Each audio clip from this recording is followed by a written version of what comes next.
Bills offense. It's all speed and no huddle. When they have the football, expect the following.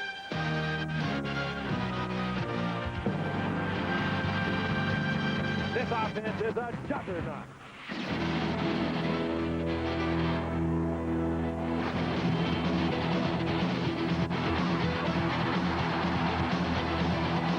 Things happen so fast. It is amazing. Once we get clicking, we feel like nobody can stop us. One thing that we have going for us, we have a great signal call. I always feel like the point guard on a fast break team.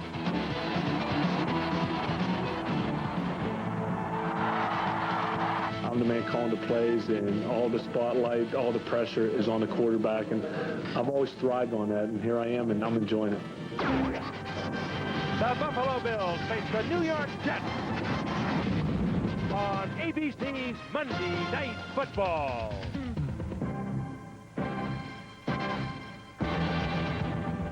Are you ready to rock? Are you ready to roll? Are you ready for Frank and Al and Dan and their Bang Bang Show? We're gonna make you smile and get rid of your blues and do the Monday Night Football boogie for you. I bet you're ready for some football. The Bills and the Jets, it's bombs away. It's Monday Night Football and it's time to play.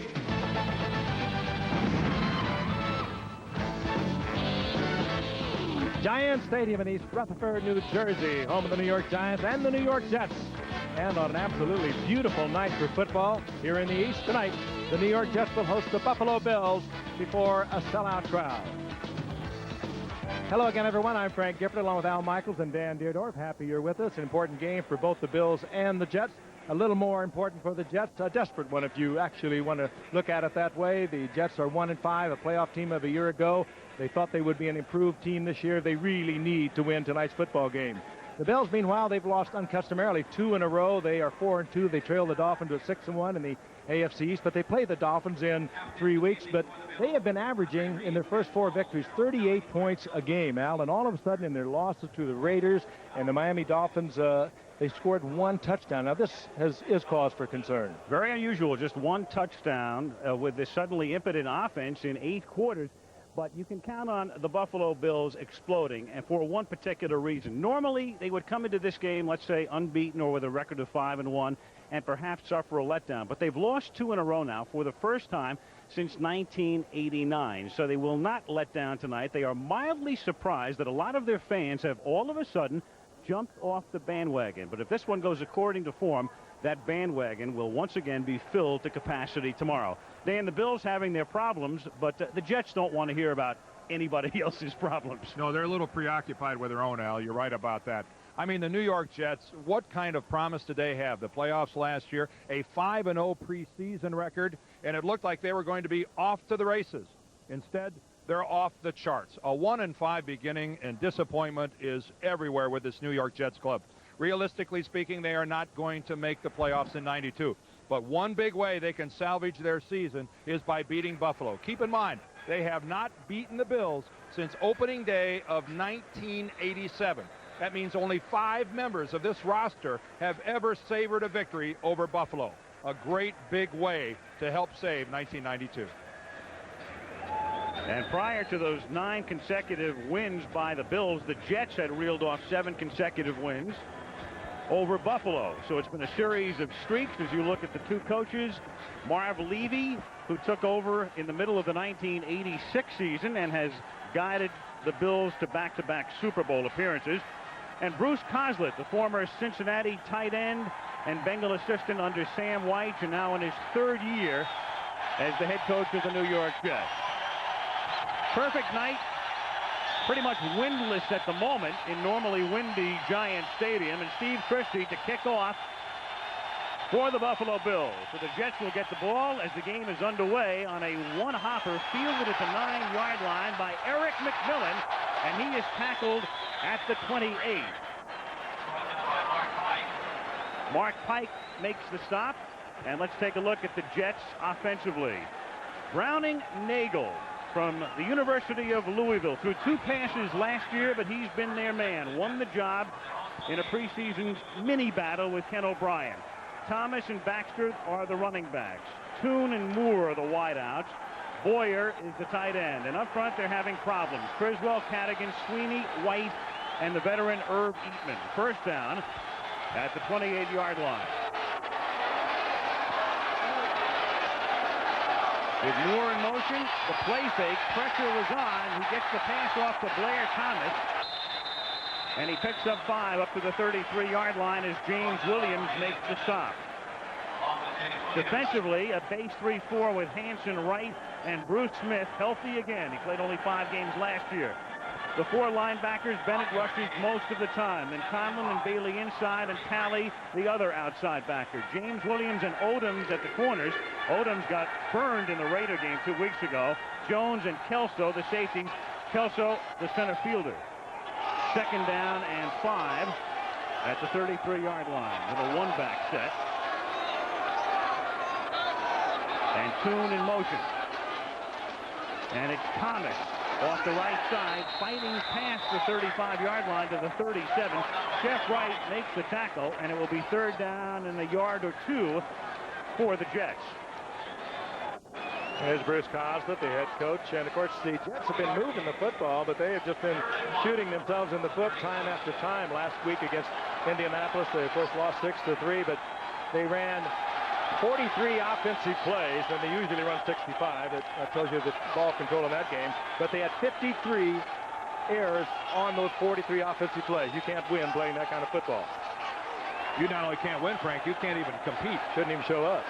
Third and a long 1. And through the middle, picking up the first down is Brad Baxter. They needed 1. Baxter gets about 8. First down, Jets.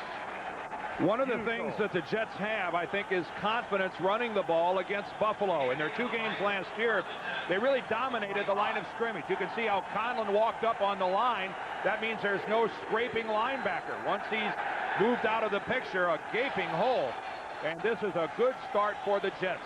Nagel completes the first pass of the game. They have success running the ball. The Jets feel they can control the offensive line of scrimmage. First and 10, New York at the 45-yard line. Nagel to throw. Nagel under pressure. Nagel gets wrapped up, and Dane Conlon nearly sacks him. The official, Bernie Cooker, contends that his arm was coming forward. It's simply ruled an incomplete pass. Boy, how does he not rule intentional Well, ground? I don't know. Unless he thought the arm was being impeded. But that was definitely throwing it away. Tough to crawl inside Browning Nagel's helmet, but it sure looks to me like there's a guy who's getting rid of the football to avoid a sack. Browning got away with one. Yeah, quick thinking by the Jets QB in only his second year. Second and 10. Rob Moore is the man in motion. And Baxter goes nowhere. Bunched up at the line of scrimmage. Jeff Wright, the nose tackle, leading the charge. And it will be third and long. Browning Nagel, in effect, as you said, Al, is really a rookie, but he has worked harder probably than any rookie quarterback you'll ever know, because when the season ended a year ago with their playoff loss to Houston, he spent a few days getting a little holiday time, and then he joined up at the hip with Bruce Coslett, and they have worked the entire offseason. He is the man they figure that's going to take them into the future. I described it as a mini battle with O'Brien because I think as far as the Jets were concerned, Nagel had won that battle before training camp even started. A bad snap on third and 10. Nagel running for his life, and Nagel gets buried at the 30-yard line by Darryl Talley. That's a 15-yard loss. And blame that one on the center, Jim Sweeney. And there appeared to be some confusion on the part of the Jets. They were a little, I think, taken back. Bruce Smith moved from his customary side to the near side and went to the top of the screen to rush alongside Cornelius Bennett. And it looked like the Jets, the majority of the Jets, were trying to figure out how to accommodate that move by the Bills. They were changing their pass protection. Sweeney snaps the ball early and poorly. The first thought of anyone on that offensive line is, where is number 78, Bruce Smith? Louis Aguiar to kick. Clifford Hicks back to accept it for Buffalo. At the 20-yard line, Hicks takes the 50-yard punt and returns it 3 yards up to the 23-yard line. Tackle made by Mo Lewis. Bills get it for the first time in the game. 11:06 remaining in the opening quarter at Giant Stadium.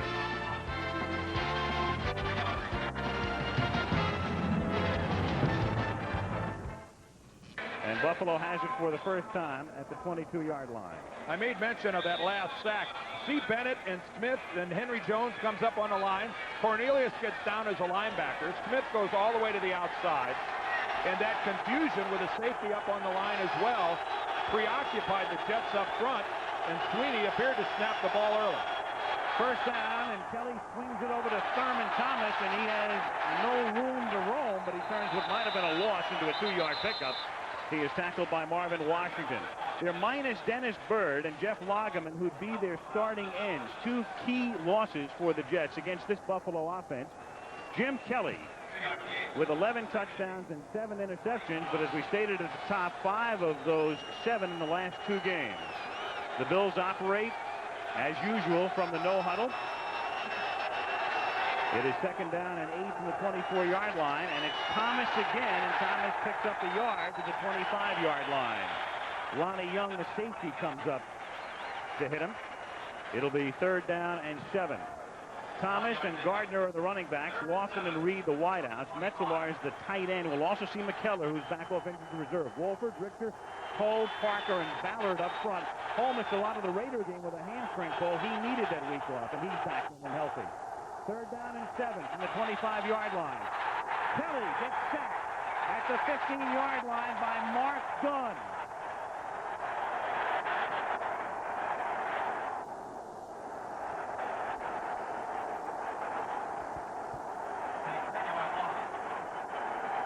Big play for the Jets. They don't blitz anybody, but they have 5 defensive backs in. This is a coverage sack.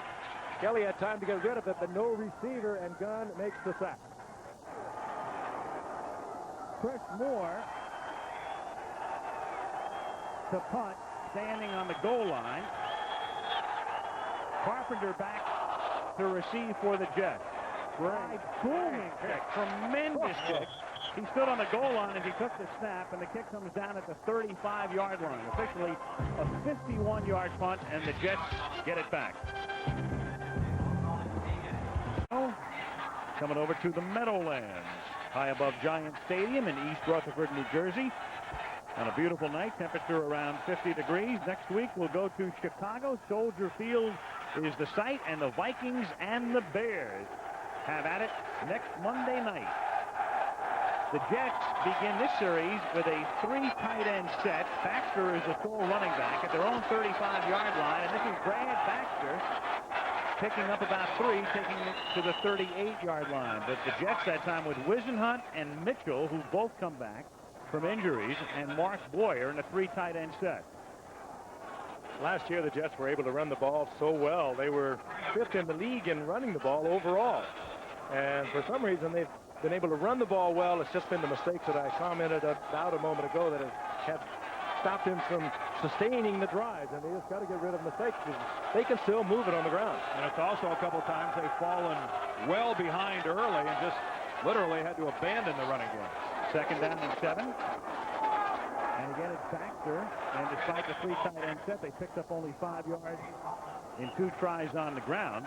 And it will be third down and 5. Shane Conlon makes the tackle. 8:35 to go. First quarter, no score.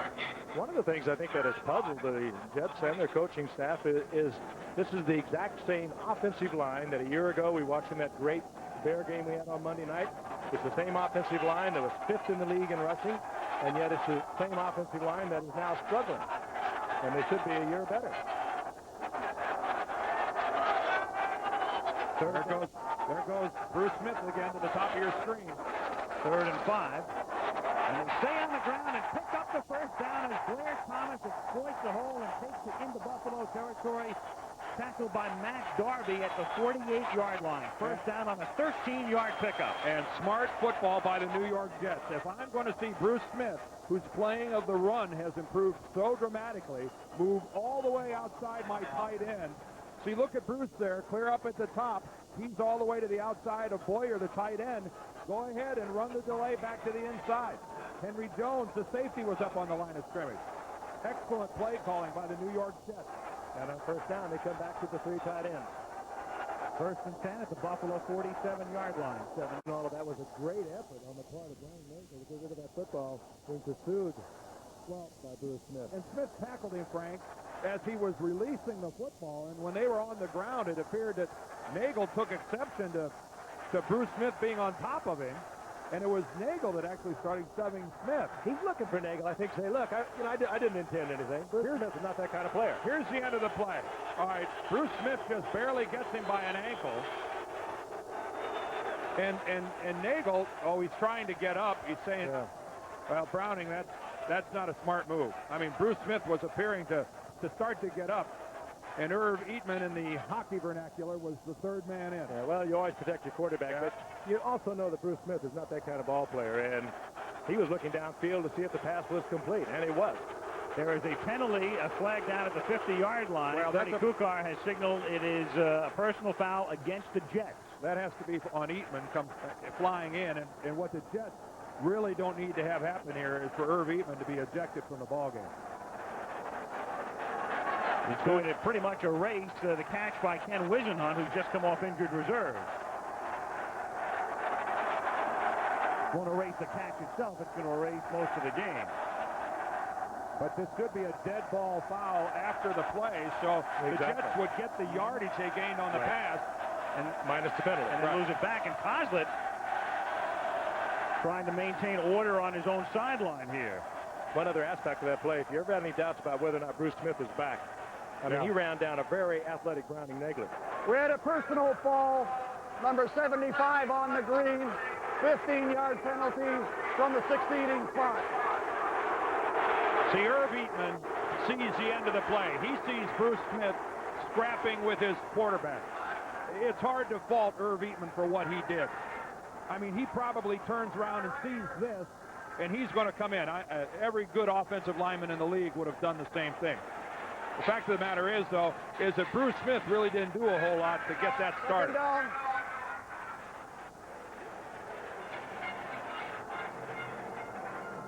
Well, Browning Nagel is certainly not lacking for intestinal fortitude.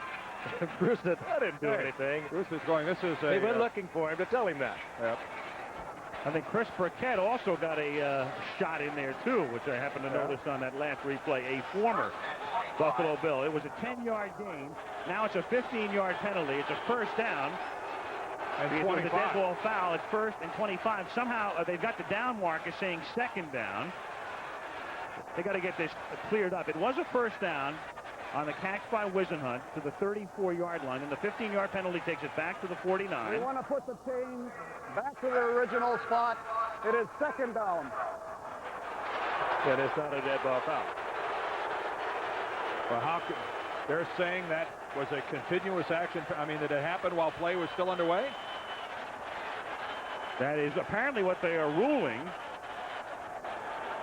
to the total displeasure of the Jets. See, Bruce thinks it's first down as well.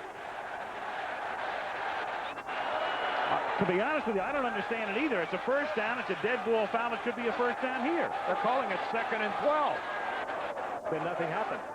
At the 49-yard line, Nagel. Nice fake. Still under intense pressure, then dumps it to the 45-yard line to Brad Baxter, and he gets tackled by Shane Conlon at the 41. Great touch by Nagel to get rid of that ball so delicately when he was being pursued, and probably thought he was going to get hit.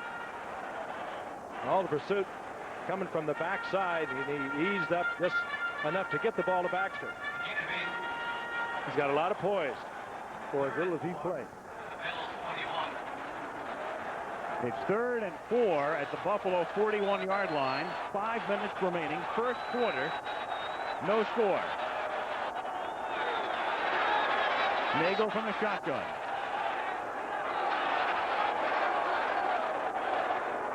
Burkett in motion. Four-man rush, good protection, and the pass is caught by Burkett, and his forward progress will net him a first down. He was pushed back from the 36-yard line, tackled by Talley and Jackson. The former Buffalo Bill, Chris Burkett, unhappy up there a couple of years ago, came as a free agent in '89, and has turned into the Jets' most valuable player, special teams captain, and what an asset he is to the green. And when you say most valuable player, you just don't mean that in a general sense. He was their most valuable player. First and 10 at the 35-yard line.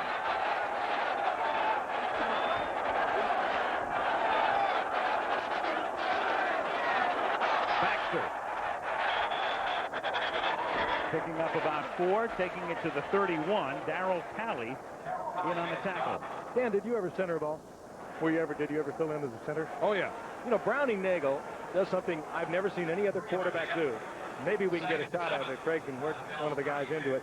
He doesn't put his hands together under the center, or does he cock them in anyway? And Bruce Coslet said, I've never seen anything like it either. But it took Sweeney a long time to get used to it. It's just totally different than you've ever seen by any other quarterback. Second and 7 at the 32-yard line. He's putting his hands side by side. Is that a close enough look? The catch is made by Rob Moore, and Moore picks up the first down before he's pushed out of bounds by James Williams inside the 25. They'll mark it at the 22-yard line. And this is an extremely effective drive being engineered by that man, Browning Nagel. I think good play selection by Bruce Coslet and the offensive staff. They are mixing up the run and the pass. I think this is a play you don't see often enough in the NFL, just the short hitch, and then let the athletic ability of the receiver take over. Look at the stiff arm by Moore as he jacks Williams back. I mean, that is the type of a play that I think receivers would like to see more often. Inside 3 minutes to go, scoreless opening quarter. The Bills have had the ball for only 3 plays as Nagel throws, and it is incomplete. Intended for Moore, and Odom gets a hand inside the 20. It'll be second and 10. Frank, I want to finish up the point. You make an excellent point that Nagel puts his hands in there kind of side by side.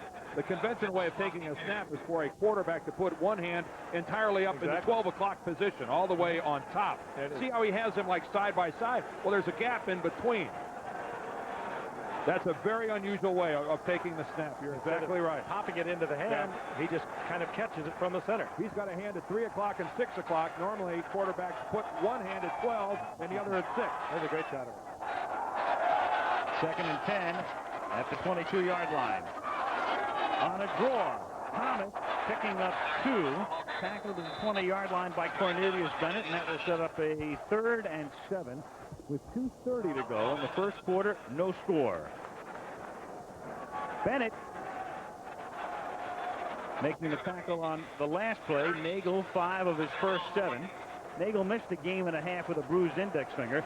Bennett, who led the team in sacks last year with 9, has only 1 this season, and that was a coverage sack against the Raiders when Marinovich had the ball for 6 seconds. Well, let's see what they do with Bruce Smith on this play. 3rd and long.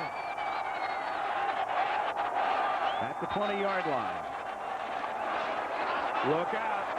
And down he goes at the 25-yard line, and it's Bennett who is in there. He's the first man in there, along with Bruce Smith. Well, the Jets are keeping a tight end in to block, and Buffalo's locking up one of their primary rushers. See at the top of the screen, that's Boyer, a tight end, trying to block Cornelius Bennett, and that is a matchup that does not favor the New York Jets. You are going to have to give Bennett some help. There's Smith on the other side. That is about as quickly as I have ever seen a pocket collapse. So Cornelius Bennett, and it figures that the minute you mention he has 1 sack in 6 games, you get your sack. Boy, I'll tell you, if Cadigan goes out of this game, the Jets are so thin with that offensive line, they will be in deep trouble. Soupy. Terry Blanchard, who kicked in preseason with New Orleans, but you're not going to win a job there with Morton Anderson, picked up after the season began, a 42-yard attempt. The reference there, by the way, is Supi Malamala, who's a backup tackle for the Jets. Blanchard's got a big leg, too. O'Brien, the holder, and the kick is good. Terry Blanchard boots it through with 1 minute and 32 seconds remaining in a quarter that's been dominated by the Jets. They've had the ball for all but 3 plays, and they lead 3-0.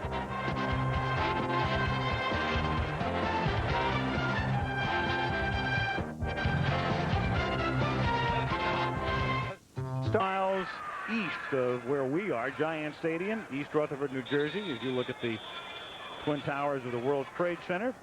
It's 3-0 Jets. Jim Kelly waiting to come back on the field. We played 13.5 minutes, and the Bills have had the ball for 3 plays. Louis Aguiar to kick off. Brad Lamb and Kenneth Davis back to receive for the Bills. He angles the kick, and it's taken at the 13-yard line by Kenneth Davis, who would have been advised to let it go out of bounds, and they would have had it at the 35. He can bring it back only to the 23, and he's tackled there by Marcus Turner. So Buffalo has it with 1 minute and 25 remaining in the first quarter. 3-0 Jets.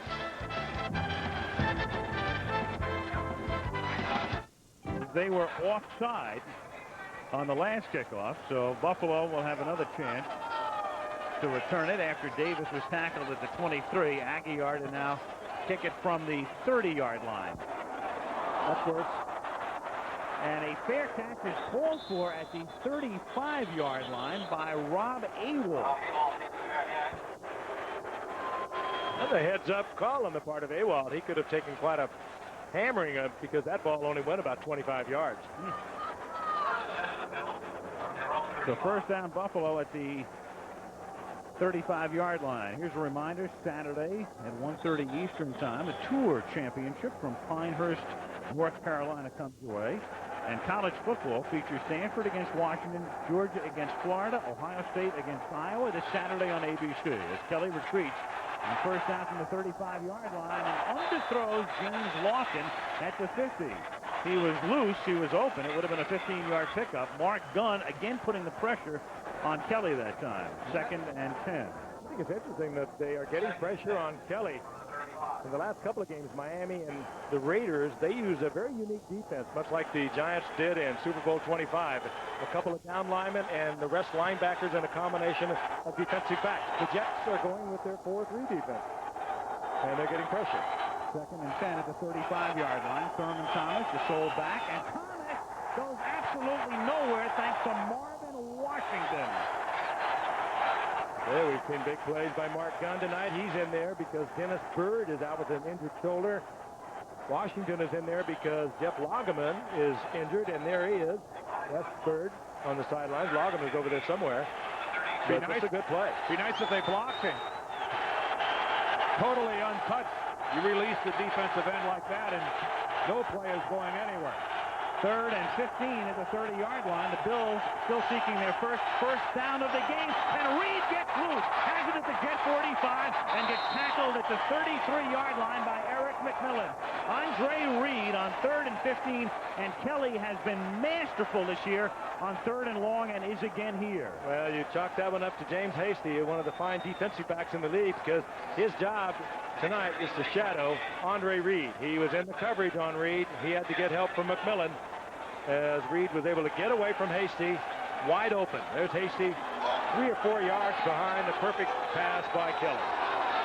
Waning seconds of the quarter as Thurman Thomas takes it inside the 30-yard line and is bounced out of bounds at the 27.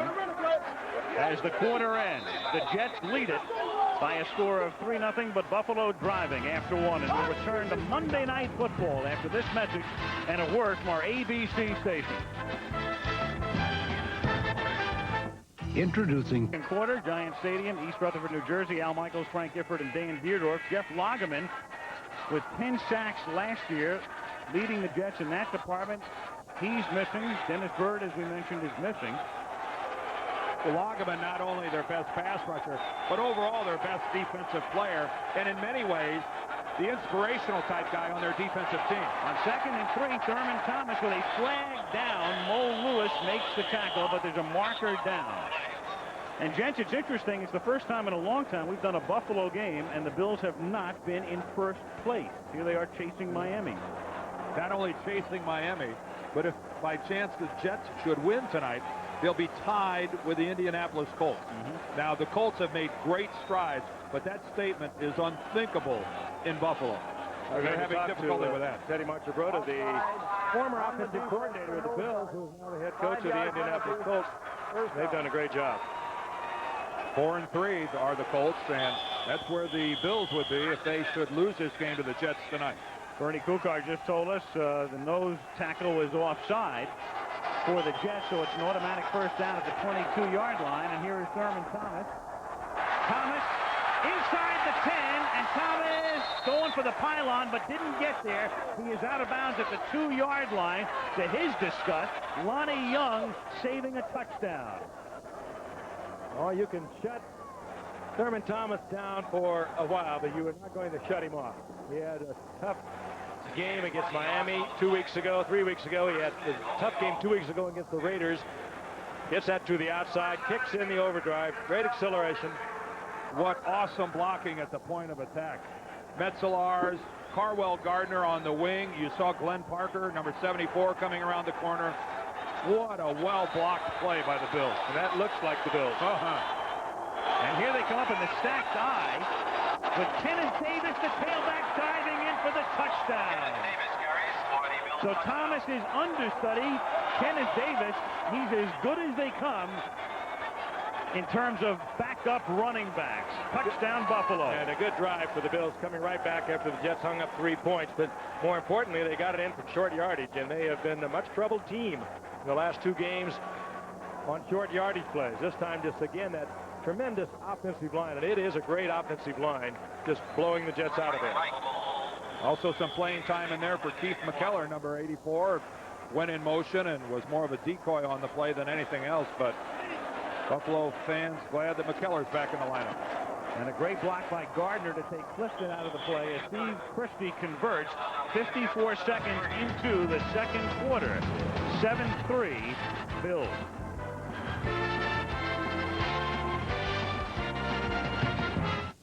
Clifton out on the Buffalo touchdown as the Bills now kick off with 14:06 remaining in the first half. Buffalo on top 7-3 at Giant Stadium, East Rutherford, New Jersey. Steve Christie to put it in the air. Eric McMillan and Terrence Mathis back to receive for New York. At the 2, this is Terrence Mathis. At the 20. And brought down at the 28-yard line. ABC's Monday Night Football is being brought to you by Chrysler Plymouth, a division of the Chrysler Corporation. 2 pieces of business on the confusing penalty in the first quarter, which originally was thought to have been a dead ball foul. The referee ruled it was a continuous action play, thus it was 2nd and 12 instead of first down. And also on the Bennett sack, it's only a half sack. They've given Bruce Smith the other half of that sack. He only got there about a second and a half after Cornelius Bennett did. And Irv Eatman hit Bruce Smith about 10 seconds after the whistle had blown. Here's Brad Baxter from the 29 out to the 32. A gain of 3. It'll be 2nd down and 7.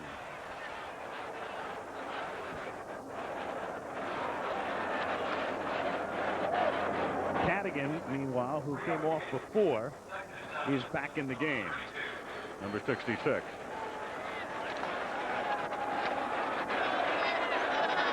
There's Dave Cadigan, the left. That's Criswell, the left tackle. Cadigan, the left guard. Sweeney at center. White at right guard. Eatman at right tackle. A group that has dominated these Bills before and would love to do it again tonight. On 2nd and 7. Nagel throws. The catch is made by Al Toon, his first catch of the night up at the 38-yard line. Appears to be a little short of the first down. James Williams makes the hit. get an idea of the strength and size of Al Toon. He's 6'4" and well over 200 pounds, and James Williams, who ordinarily would deck a much smaller receiver, just couldn't even get him on the carpet. Well, I don't think there's another team in the league, is there, Frank, that can compete with the Jets when they go to a three wide receiver set. You're right. I mean, you have Toon at 6'4", Rob Moore is 6'3", Burkett is 6'4", all in excess of 200 pounds. I mean, size is of the order here when you're dealing with the Jets and their receivers. And the real speed was Rob Carpenter. He's 6'2" and 190-pounder. They are a little short of the first down. Toon, meanwhile, has now caught a pass in 99 consecutive games. We talked to Coslet about it. Excuse me. He says we will have no Smurfs. No. There's Rob Carpenter, number 82. And like Rob Moore out of Syracuse. 3rd and inches from the 39-yard line. 12:45 left, first half. 7-3 Buffalo.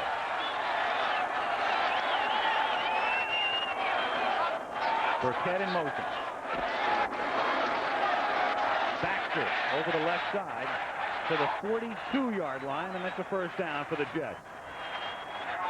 Browning Nagel was born in Philadelphia, grew up in Florida, originally enrolled at West Virginia and would have played for Jeff Ostetler's father-in-law, Don Nealon, there, but transferred and then went to the University of Louisville and played there for Howard Schnellenberger, the same man who coached Jim Kelly in college at Miami. And who's been very vocal in saying that Browning Nagel really reminds him of Jim Kelly in many respects.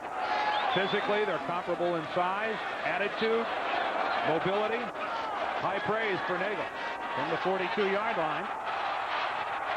Nagel comes back the other way on a dangerous pass that should have been caught by Al Toon, but dropped at the 50-yard line. Odoms with the coverage. And another way that Nagel is like Kelly is he's very, very confident in what he can do. And when you talk again to Bruce Coslet about if there is any problem with Nagel, is his attempt to try to do everything, try to make something happen. This was a very dangerous pass, even though it should have been caught across field, and maybe he would have been better advised not to have thrown that ball.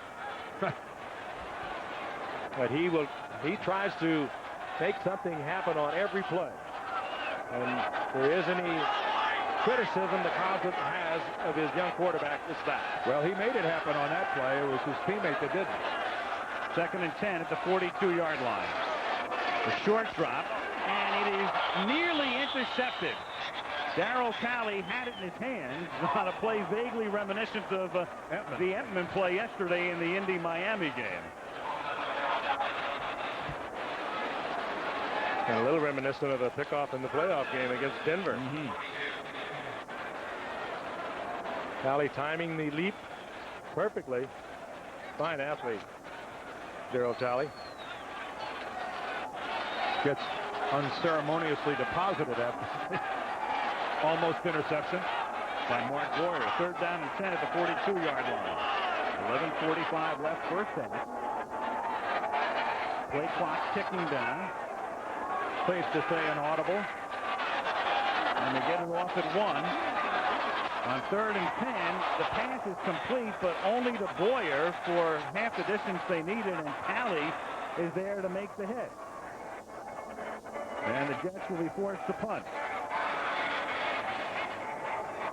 Right now, Boyer doesn't look like he's too thrilled that Nagel selected him for the pass. I don't think Coslet's particularly thrilled either. We've got a problem if I'm the most open receiver we've got. Well, on 3rd and 10, they get thrown a 5-yard pass over the middle, among other things. And Bailey just hammered Boyer. Aguiar to kick. Clifford Hicks back to receive for Buffalo.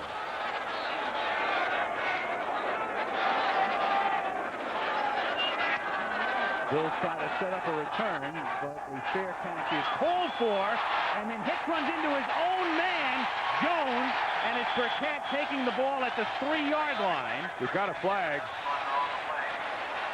Hicks goes down. I think the crowd thinks he ran into his own man, Henry Jones.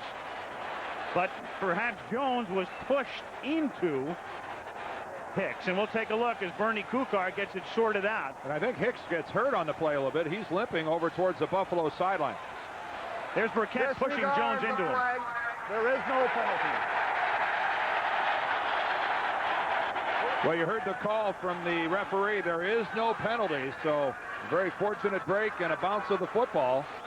And Buffalo has to huddle in their own end zone. It's simply a punt that is downed at the 3-yard line. Now it's time for a regular feature on what's new in the world of sports science and technology. A look for Line. In a way, the Bills got a very big break there in that neither Hicks nor Jones touched the ball. The penalty flag was picked up, simply a punt that was downed at the 3-yard line. As it turns out, a 50-yard boot.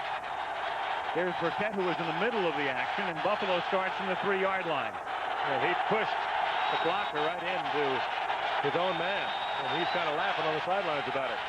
10:52 to go in the half, 7-3 Buffalo.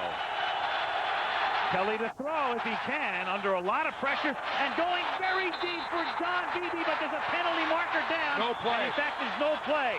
Well, is that in the end zone? No play at all. Could that be holding in the end zone? If it is, it's No, not. the official. The official came running in like it was no play. He came in to stop the play. Dead before the snap. Ball start on the offense on the tight end prior to the snap. There is no play. Half the distance to the goal line. Bernie keeps giving us the position, but not the number. I think it's Keith McKellar right in front of us. Yes, it's number 84, and you see McKellar, who breaks out of his three-point stance well in front of the snap. And what a costly error. And maybe understandable. He was just activated after being on IR from the beginning of the season. Beebe, with the receiver, also activated. He was the one that caught the ball. Would have had it in Jets territory. Thurman Thomas gives them some breathing space. Gets out to the 6-yard line. Marvin Washington makes the tackle. That Beebe catch worth looking at again, even though it didn't count. He, of course, is the speed for the Bills on the outside. A great catch. Beautiful concentration as he just roars by Lonnie Young. And this would have been, as you said, Bills ball in Jet territory. 2nd and 7, and here's Thomas, and he can't get on track. Stopped at the 4 by Bobby Houston.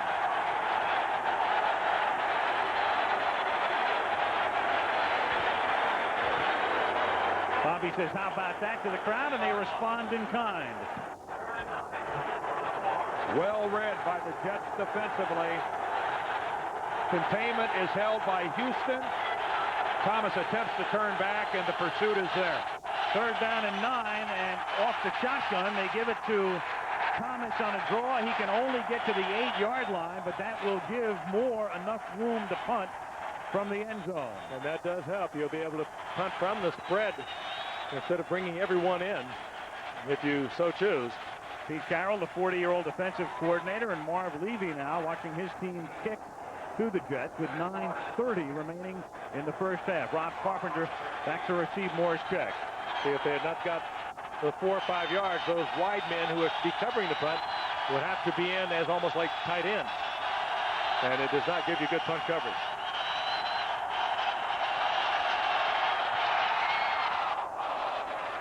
Very high kick. Fair catch is called for and made at the New York 47 by Carpenter. Jets have it at that spot. 9:04 to go in the half. 7-3 Buffalo. Kick that thing 60 yards. Section 603, David. Al, thank you for having me. And the reason I'm here, I would like to know if you have tonight's over-under on groin pulls. We have it on the Bursa sacks only tonight. Frank, by the way, I was talking to the guys in the truck. Regis Philbin phoned from your house. He wants to know where you keep the liquor. I just want to know who's in charge of security. Is there no security at the Meadowlands? And if you say Vicky Lee one time, take your neck off. Do I have a chance just to say one thing about Dan here? How long have you been doing these Monday night games? 6 years. 6 years, and I know this for a fact. Every Monday night when he gets ready to do one of these telecasts, he still wears a cup. Man, I think that's professionalism. I do too. Are we, Kenny, are we on 7-second delay, or is this really live? You never know when a stray ball might come flying into the booth. This is Blair Thomas on a 1st down, taking it to the 49 for a gain of 1. It is 2nd down and 9. So give me your analysis of the game to this point. Oh, it's a classic contest. Who's playing? Well, it's your Bills, of course, and it's your Jets, of course. You know, the reason I'm here, I've wanted to do this for a long time. I would like to read the disclaimer, if that's possible. Can you roll your R's? I can do anything you want. Meredith had a career doing this.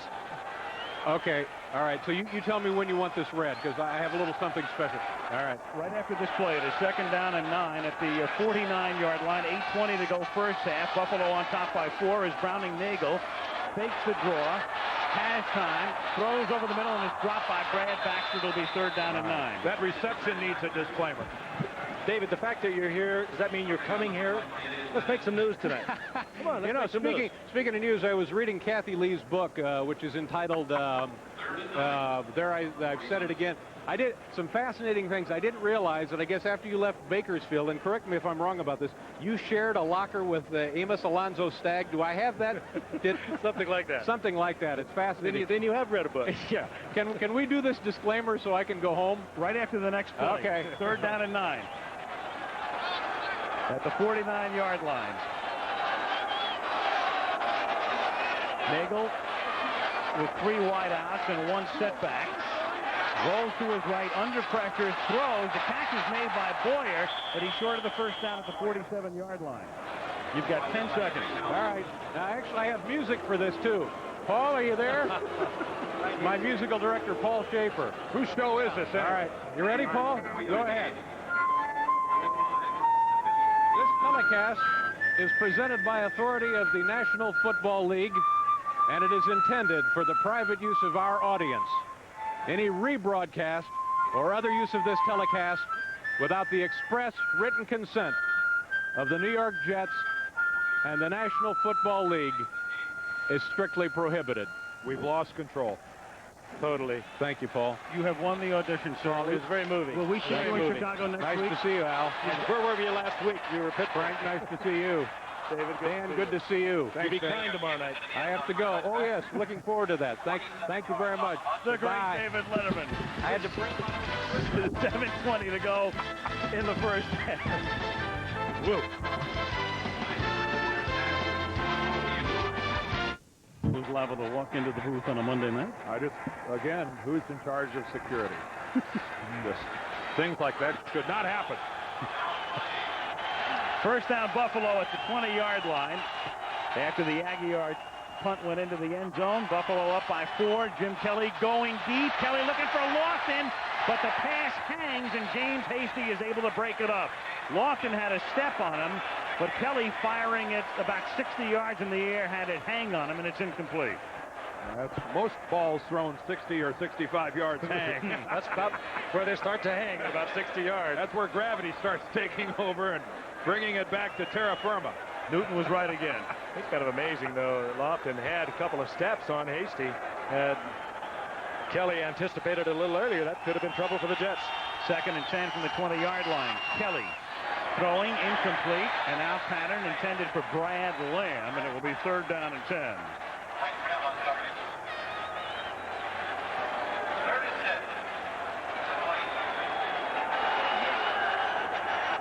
Jets trailing by 4, 7:09 to go. First half. Marv Levy, who watched his team explode in its first 4 games, but having a lot of problems offensively against Miami, against the Raiders, and now trying to convert on 3rd down here, and Kelly has it come out of his hand as he releases. Oh, Kelly looked up. Hasty was setting up. Now, Kelly delivered that ball. Hasty would have probably made the interception. That's what Kelly saw. He saw an open receiver. Hasty was coming from the middle of the field, and he had an absolute zeroed in on that ball. Well, And so right down here, Kelly just pulls the ball in. You can see number 40 out there. He was stepping right in front of the receiver. well, call Steve Sable in NFL Films. There's an addition to the blooper tape. Chris Moore at the punt. So the Bills go 3 and out. A floating kick that bounces at the 48. And will roll to the 40-yard line with 6:54 remaining in the first half. And here's a reminder, tomorrow night, always a big night, Tuesday, prime time here on ABC. Begins with Full House. They begin a chant, Hayden must go. One night. I understand you're very big out there. He moved to L.A. and gone movie star on us. No, not quite, but we did have a little fun on the coach said last week at the 40-yard line as Nagel throws, and the catch is made by Rob Moore. And he's out of bounds at the 49-yard line as he makes his first catch of the night. It'll be 2nd down and 1. They went to Dan, come on Roseanne, didn't they, Dan? Were you telling me that? No, I've never been invited to participate in any of the network shows. Unlike our esteemed play-by-play man over here, who's made an appearance on Coach before. Another one coming up, as I understand. Well, we have a little fun coming up. Well, I can't give it away. You know, there might be a continuing role. What do you think? I hope. 2nd and 1 at the 49-yard line. Wisenhunt in motion. And Blair Thomas takes it into Buffalo territory for the first down. Tackled at the 42-yard line by James Williams. Good cutback by Blair Thomas. He still has the ability to plant that outside foot and break it back to the inside. You just get the feeling you want to see him break off the big one. And he did so many times at Penn State. Well, his average is solid. It's terrific. 4.4 yards coming into the game. You see tonight averaging 5.5 yards a carry. I mean, you can't complain. You know what I mean. I know exactly what you mean, Frank. You're waiting for an explosion instead of a lot of mini bursts. Again, year in, year out, the league average about 4.0. So he's above the norm. As Nagel retreats on first down, the catch is made by Rob Moore for a 4-yard pickup to the 37-yard line. He's tackled by Henry Jones with 5:25 to play in the first half. Boy, talk about catching lightning in a bottle. How about Moore dragging that pass in? That thing was leaving a vapor trail on its way. This was not one of your touch passes by Nagel. Good concentration on the part of Moore. Boy, it sure is. 2nd down and 5. Kenny O'Brien talking to Bruce Coslet there on the Jets sideline, and a lot of experience there on the part of O'Brien. O'Brien, the deposed quarterback, part of that class of '83, of which Jim Kelly was a member. Nagel buying time with a play fake, and then the throw is out in front of Rob Moore at the 25-yard line. They're ruling a catch. Tremendous catch by Rob Moore. That's a pair of them now. That time he just stuck a hand up. Ball well out in front of him. One hands it, pulls it in. Great catch. Well, we've gone from Kelly's blooper film to highlight film. Watch this one-handed catch by Moore. He can't catch it any other way either. That was not showboating whatsoever. He never even brought his left hand into play. I mean, this is truly a one-handed catch. Pulls it in and holds onto it. Brilliant. He used his left hand, Dan, so he would not bounce the ball off the carpet. He broke the fall with the left hand, maintained the catch, and they could not say that he trapped the ball. You're exactly right, Frank. That was just beautiful. 3 tight end set, first down from the 25-yard line, and Thomas bouncing to the 23, tackled there by Phil Hansen.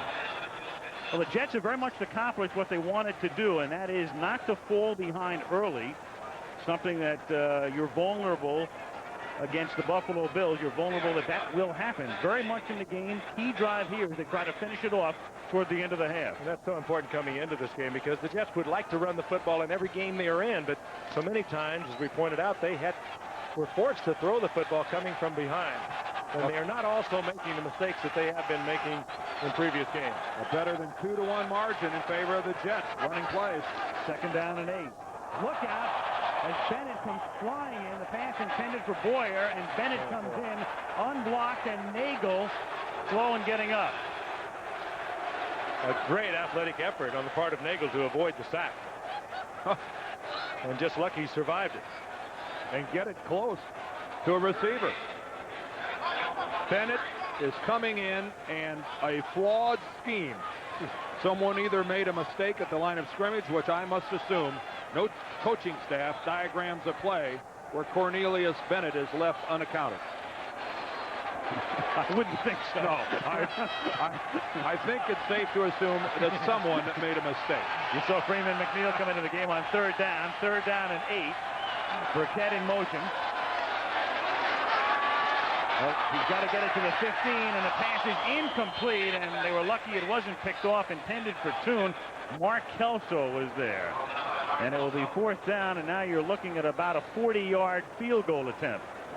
Nagel lucky with that one. He threw right into the double coverage. This could just as easily have been picked off as not. There's Kelso just waiting for it on the inside, and Toon able to get a hand in there. And so the Jets will at least have the opportunity to try to put 3 more up. 40-yard attempt. Harry Blanchard kicked a 42-yarder in the first quarter.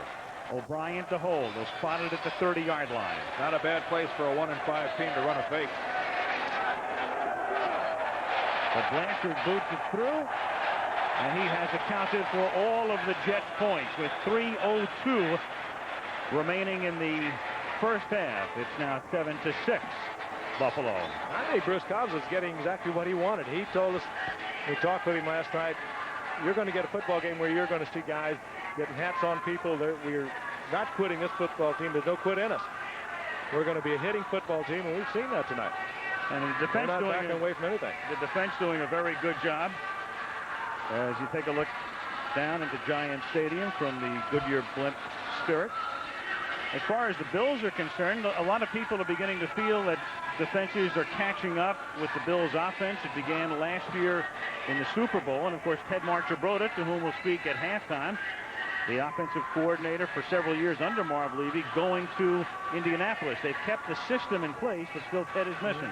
You know, the last 2 teams that have beaten Dan and Al, the Buffalo Bills, they've used an unusual combination of a couple of down linemen, combinations of linebackers, and defensive backs, and that's what, of course, the Giants did when they beat him in the Super Bowl. But tonight, the Jets come right out in their 4-3, and they're doing all right with it.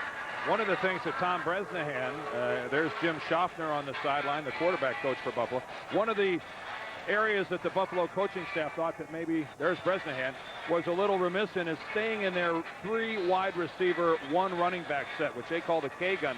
Staying in it too much, that they are too predictable in that 1 formation. They plan to use more 2 tight end, 2 running backs. They'd like to get Carwell Gardner more involved in the running attack.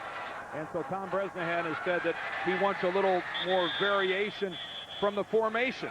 Basically still the same plays, but they need to not be quite so predictable. And if we haven't said too much about the Mercer sack of quarterback Jim Kelly tonight, it's because it really is not effective.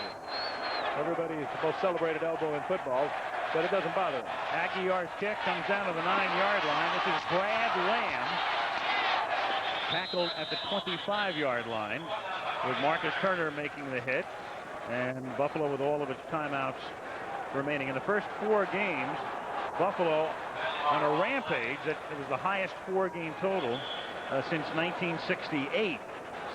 And in the last 2 games, just the 1 touchdown and 2 field goals coming into tonight's game. There was a marker down on the last play. And one other thing we have not touched on in the last 2 games, Kent Hall, their all-pro center, has not been quarterbacking that offensive line for them. Personal foul against the Jets. We have a personal foul, number 22 on the green, 15-yard penalty, first down. Eric McMillan, and that means this drive will commence at the 40 instead of the 25. There is Kent Hall. He went out of the Miami game with a strained hamstring, went out of the Raider game in the first quarter, and the Raiders just tore the Buffalo Bills offense up. We're coming right up the middle with Howie Long and a linebacker combination of stunts. Without Kent Hall, they were a helpless offensive unit. Thomas takes it on a sweep and picks up 5 up to the 45-yard line. Mario Johnson makes the tackle. With 2:40 to go and the 2-minute warning and 3 timeouts, you have enough time for a couple of drives. They sure do. And you mentioned all the physical problems with Buffalo, Frank. In reality, the bye week could not have come at a better time for Buffalo. It was absolutely perfect for them. 2nd and 5. The catch is made for a first down. Don Beebe takes it out of bounds in Jet territory at the 47-yard line. Actually, Marv Levy said, giving Jim Kelly 10 days off, he thought he looked so good when he came back. He said, you know, that's not a bad. I may take a week later in the season and not have him throw the entire week, even though there might not be anything wrong with it. I think a quarterback's arm gets tired. He looks so good coming back. Here's Thomas again, and Thurman can pick up 2, only 2 to the 45-yard line. It'll be 2nd down and 8. Mo Lewis makes the tackle, and that will take us to the 2-minute warning. 2nd and 8 when we come back to Giant Stadium, where the Bills lead the Jets 7-6.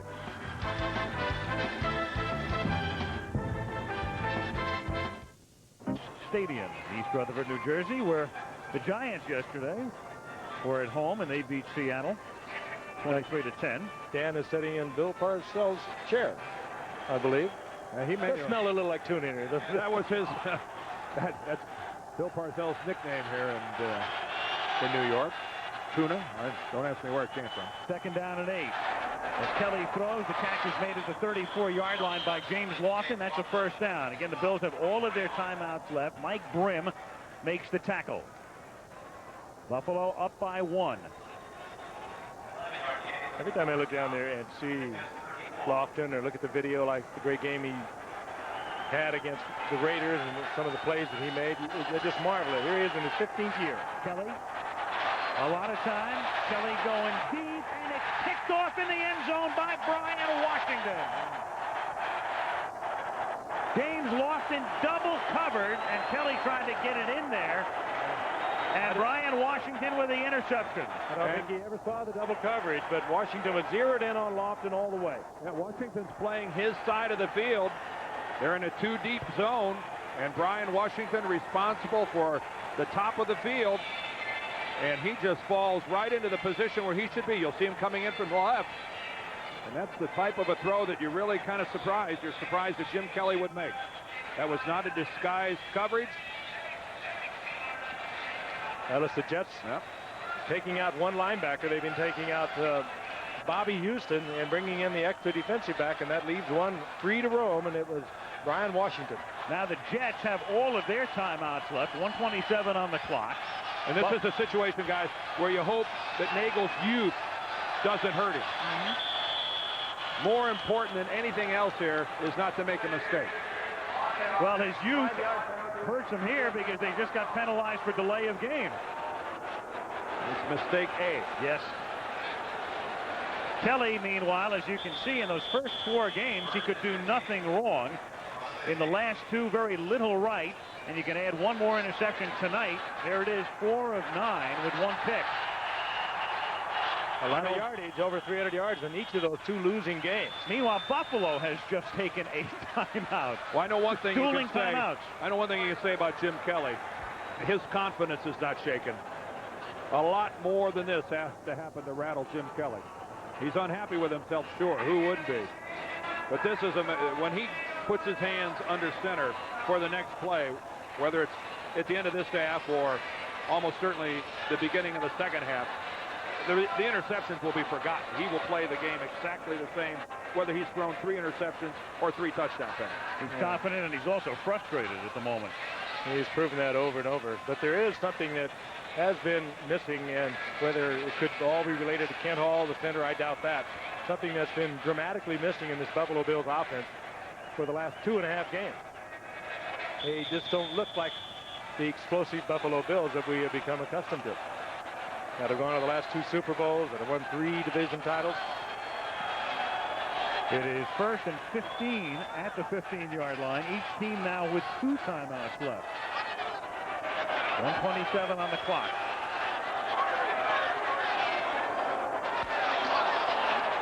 And it's Thomas picking up 3, so the Jets showing they're going to be content to go into the locker room down by 1. And let's see if Buffalo decides to take its timeouts on defense. And they do. They take a timeout here. Now they wish they had all 3, but they took that one on the heels of the Jet timeout, and now they have only 1 left. With 1:15 remaining. Well, Ted Marchibroda, who has done a masterful job with the Indianapolis Colts, he is live. Frank's going to be visiting with the good man, Ted, at halftime. Oh, little known, or probably not long remembered, that Teddy Marchibroda was an outstanding quarterback to the Pittsburgh Steelers, a Pro Bowl quarterback. 30 years in this game, coached under some of the great ones. Well, he knows how to turn teams around because he did the same thing in the mid-70s with the Baltimore Colts. 75, he came in and had an incredible reversal of fortunes there. The only man to have coached the Colts in 2 different cities.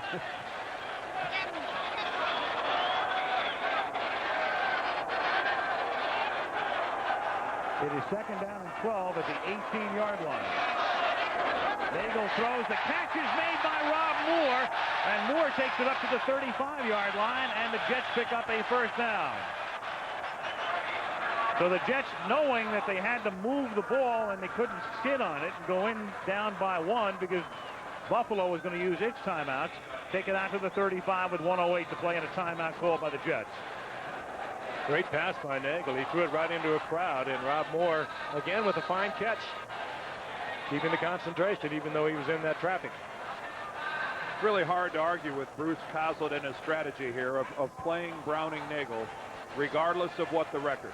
The only thing you really worry about with a youngster like this at quarterback is that he sees so much adversity and so many things go wrong that his confidence is shaken. And Bruce Coslet says that is not a factor with Browning-Nagel. So the future of the Jets is number 8, and you might as well play the kid, let him make the mistakes, hope that your ball club grows along with him, because it's apparent to anyone who knows anything about this game, this is a man with exceptional talent. And you're around him too, you realize that it would be hard to shake his confidence. 1st and 10 at the 35-yard line. Bennett showing blitz. Nagel's throwing, and it's picked off at the 40-yard line by Nate Odoms. Now Odoms looking for blocking. Odoms out past the 35 and out of bounds at the 39-yard line. A tussle ensues downfield with 55 seconds remaining. And again, it is Browning-Nagel and his good pal Bruce Smith. Well, it was Nagel trying to throw into double coverage. Man in front, a man behind the receiver. Nagel, again, maybe a little overconfident that he could get it in there, and he gets the pickoff. And you really don't want to turn the football over to the Buffalo Bills with 55 seconds remaining. No one moves it more quickly. Let's see what happened after the pass. There he releases it. About now, it's intercepted. You see the players react. And Bruce Smith goes after Browning-Nagel. And again, another Jet comes to Nagel's aid. And back live, it's almost picked off on Kelly's pass. Getting a hand on it was Lonnie Young. It'll be 2nd and 10 at the 39-yard line with 51 seconds and 1 timeout at Buffalo's disposal.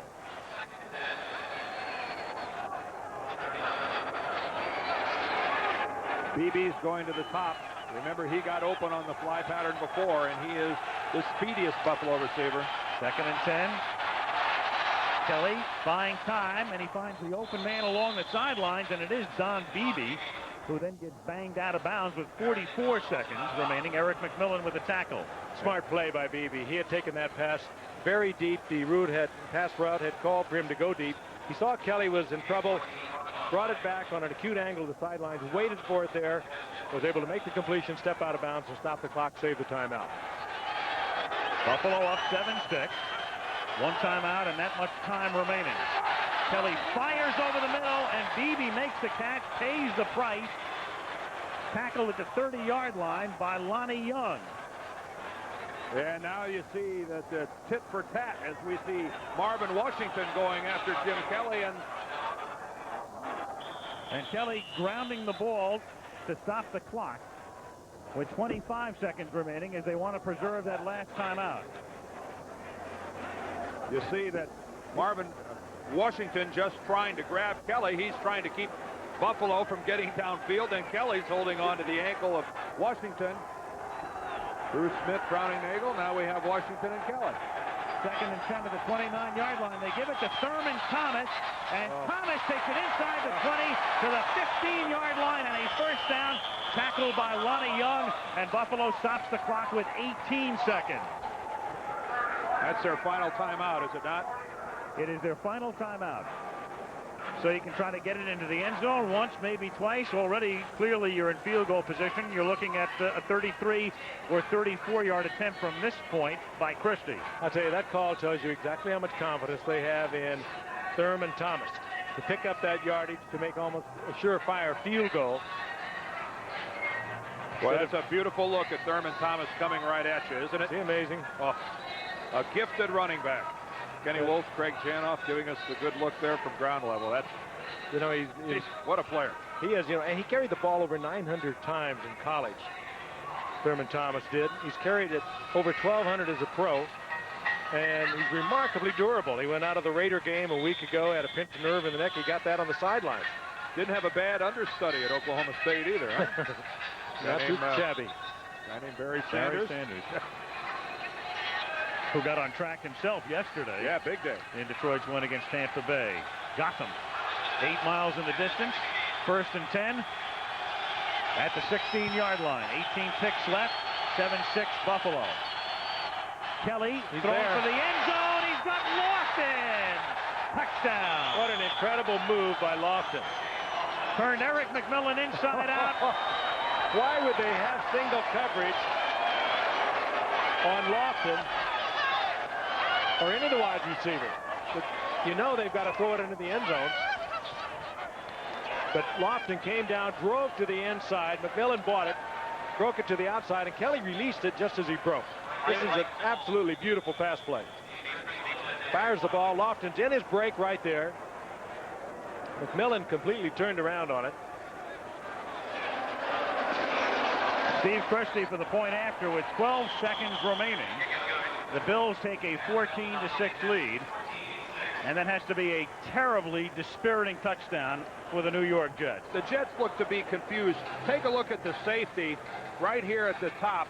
If you take a look at the player who's right on the 5-yard line to the right, watch him. See, he's pointing. He's confused. Normally, you'd think he would have the deep outside of the end zone. Instead, it falls to the safety on the far side, and he is in no position to get back in. McMillan's in a trail position. Lonnie Young coming from the far side can't get over there to be a factor. And the Jets appear to have some sort of confusion going in their secondary. I'd say a terribly dispiriting touchdown against the Jets because they make an interception, then they think they're going to run the clock out, then they get a first down, then they think they're going to march down the field only to see a pass intercepted. And the Bills not only get into field goal range, but convert with 12 seconds remaining in the half to go up by 8. Well, you touched on something. Nagel trying to force that pass completion in down to the 30-yard line. The interception, and you don't do it against Buffalo. I mean, they just can zing you too quickly. There's just a little bit of time remaining, but he tried to make something happen, Browning Nagel, and the Bills put 7 points up on it. But what a great timing pass. Is there Kelly to Lofton? Is there another team in the league that when they execute a short drive like that makes it look any simpler than the Buffalo Bills can make it look? And so quick. I mean, it's almost that surgical precision the way they execute on occasion. Only Denver with Elway most days except yesterday. But even at the end of the game. Even with Denver, it seems to be more of a struggle than it is for Buffalo. Until the last couple of minutes, anyway. Yeah. A bouncing kick is fielded up at the 23-yard line. Roger Duffy, all right. Yes, sir. The backup guard. He wasn't going to wait for one of those backs to get it. Nope. He watched Stempman yesterday, too. He saw a lineman go the distance. Buffalo's drive, and that's the way Buffalo operates when they hit on all cylinders. 62 yards in 43 seconds. And they don't look frantic doing it. Maybe that's the difference between when you see Denver. There's almost hysteria that Elway is able to control. With Buffalo, they just simply do it, and all of a sudden you look up and they use 43 seconds. Crowd wants the Jets to air it out, but they're going to be content to go into the locker room down by 8. When in actuality, they should have been down by only 1. 14-6 at the half, and we'll return with halftime activities after this message from the National Football League. And a word from our ABC station. Time of possession proved to be a meaningless statistic. It was in that first half. And the only Jets turnover resulted in 7 Buffalo points there, as you see in the right-hand column. No time of possession out when the Buffalo Bills are on the field. But it's still a statistic that Buffalo's opponents like to have, because it's keeping their offense off the field. But you're right, it can be misleading because of how little time Buffalo uses when they are moving the football. Go back to the Super Bowl when the Giants had the ball for 40 minutes, but despite having it for only 20 minutes, if Norwood's kick is a couple of feet to the left, Buffalo wins the game.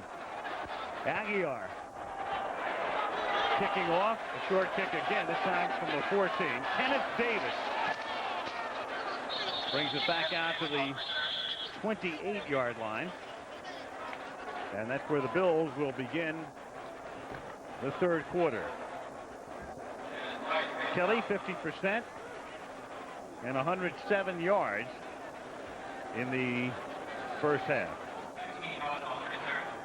Directly above the 50-yard line at Giants Stadium, always filled to capacity for the Giants or the Jets.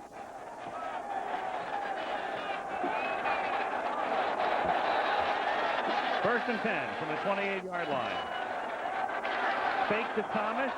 A ton of time for Kelly, and then the pass is incomplete up at the 49-yard line. He tried to get it into James Lofton, and James Hasty with the coverage. That's the second time this game. Remember the one in the first half, very early in the ball game, that same breaking pattern to the inside by James Lofton, and the pass from Jim Kelly was low.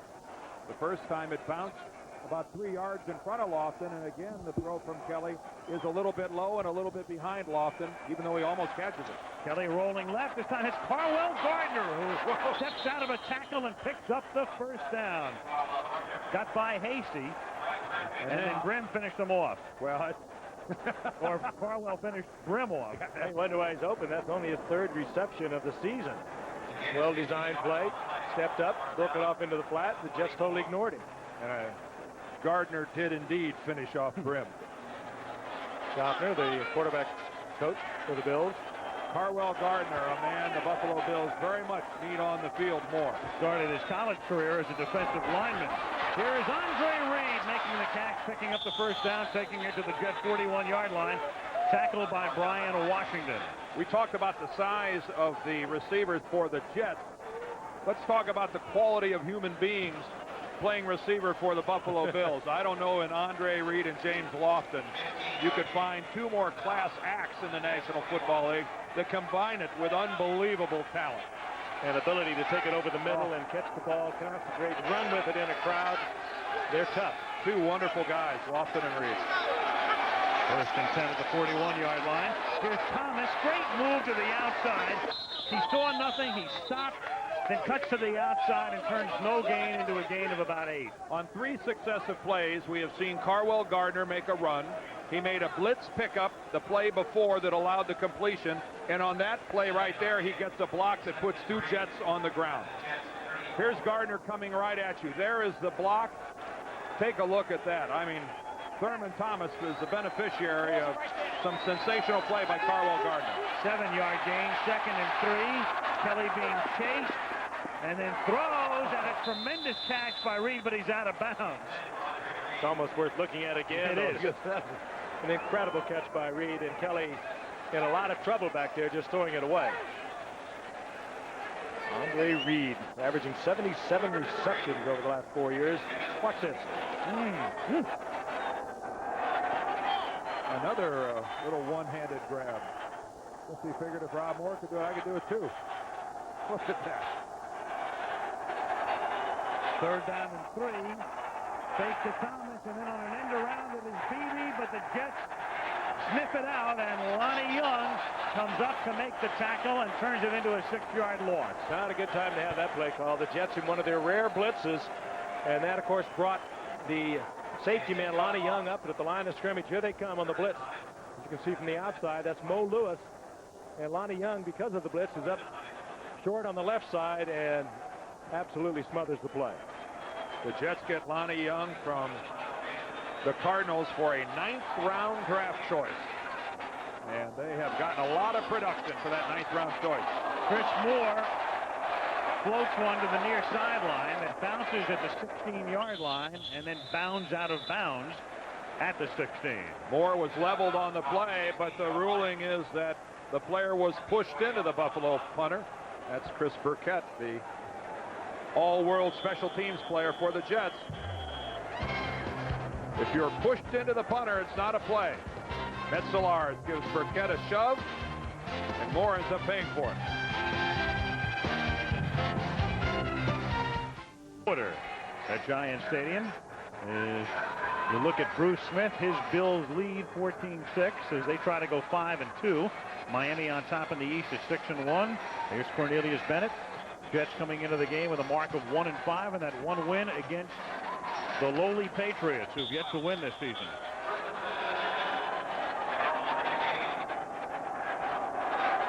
First down, Jets at the 16.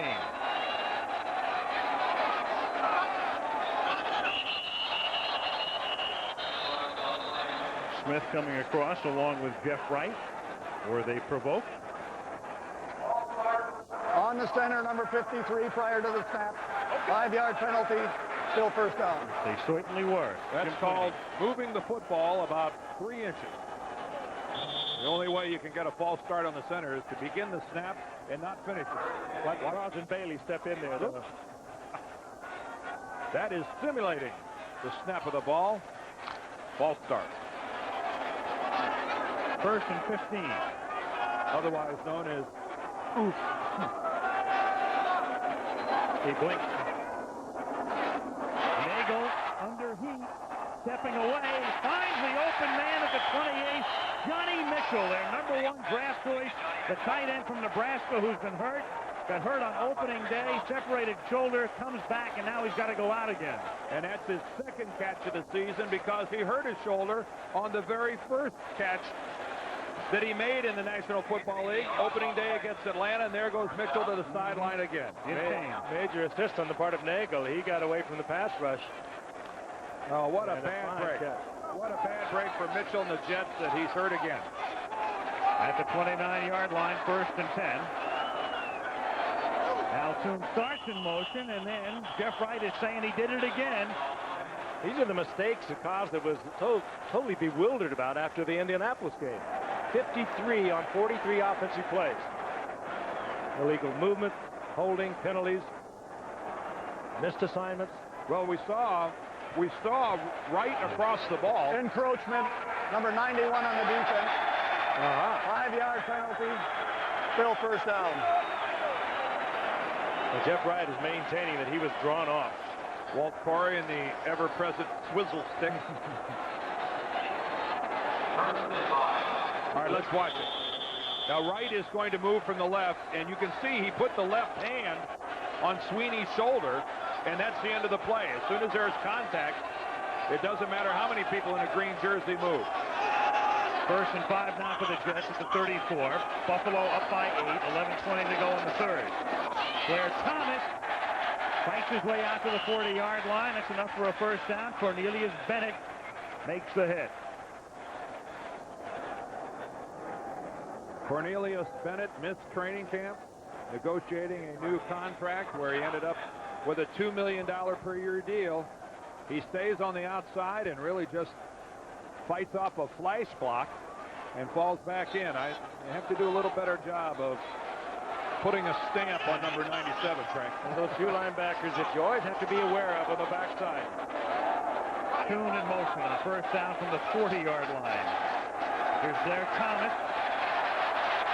And Thomas for a first down and a gain of 15 to the Buffalo 45. Mark Kelso with the tackle. And a good block by Altoon. It wasn't pretty, but it was very effective, and it allowed Thomas to cut back inside and tack on about 5 or 6 more yards. And after the play, Cornelius Bennett and Ken Wisenhunt are going at it.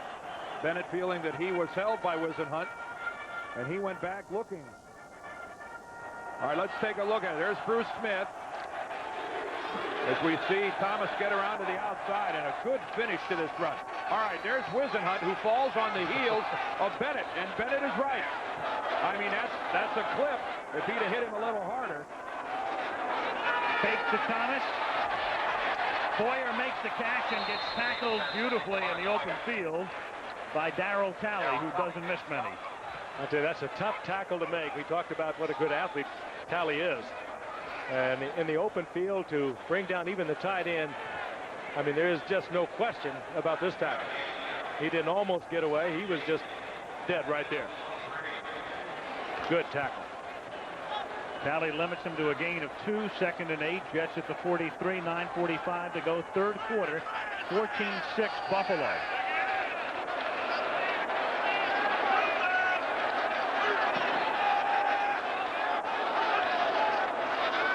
Short drop by Nagel.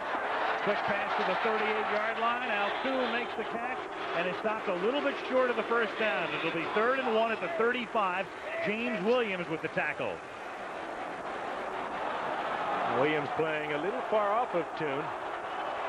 One of those multiple number 1 draft picks they have on this defensive team out of Fresno State. giving Toon a lot of yardage. By the time he gets back up there, Toon is able to come off the carpet and add on 3 or 4 yards. So Johnny Mitchell go off before he is back in. 3 tight end set. 3rd and 1 at the 35-yard line. Fake to Baxter. Nagel over the middle. Catch made by Terrence Mathis at the 19. Tackle by Henry Jones. Oh, don't you love to see it on 3rd and 1? Great play action, and Nagel really hit the ball well, Dan. He certainly did. But what a fine call from the sideline. Watch Mathis now. He looks like he's going to take this on a fly pattern, plants the foot, breaks it in. Everyone's looking to play action, and Mathis, the speedster out of New Mexico, makes a good play along with Nagel. All right, now here's where everybody in the Jet huddle has to concentrate. This is where they've been prone to make a mistake. They've had a good drive underway. Everybody in that huddle needs to remind themselves, keep the hands in. Don't jump offside. Bear down and concentrate. In the so-called red zone, inside the 20-yard line. Thomas, inside the 15, takes it to the 11-yard line, tackled by Jones. Off a great block by Criswell, Thomas springs loose, and there's a marker down at the 13-yard line. Hard to believe that could be anything but a face mask. Could be on Jones, who made the tackle. It's against Buffalo. They'll tack it on.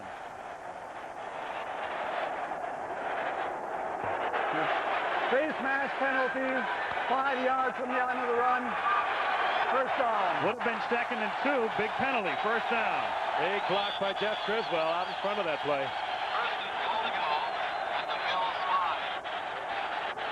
Here it is at the conclusion of the play.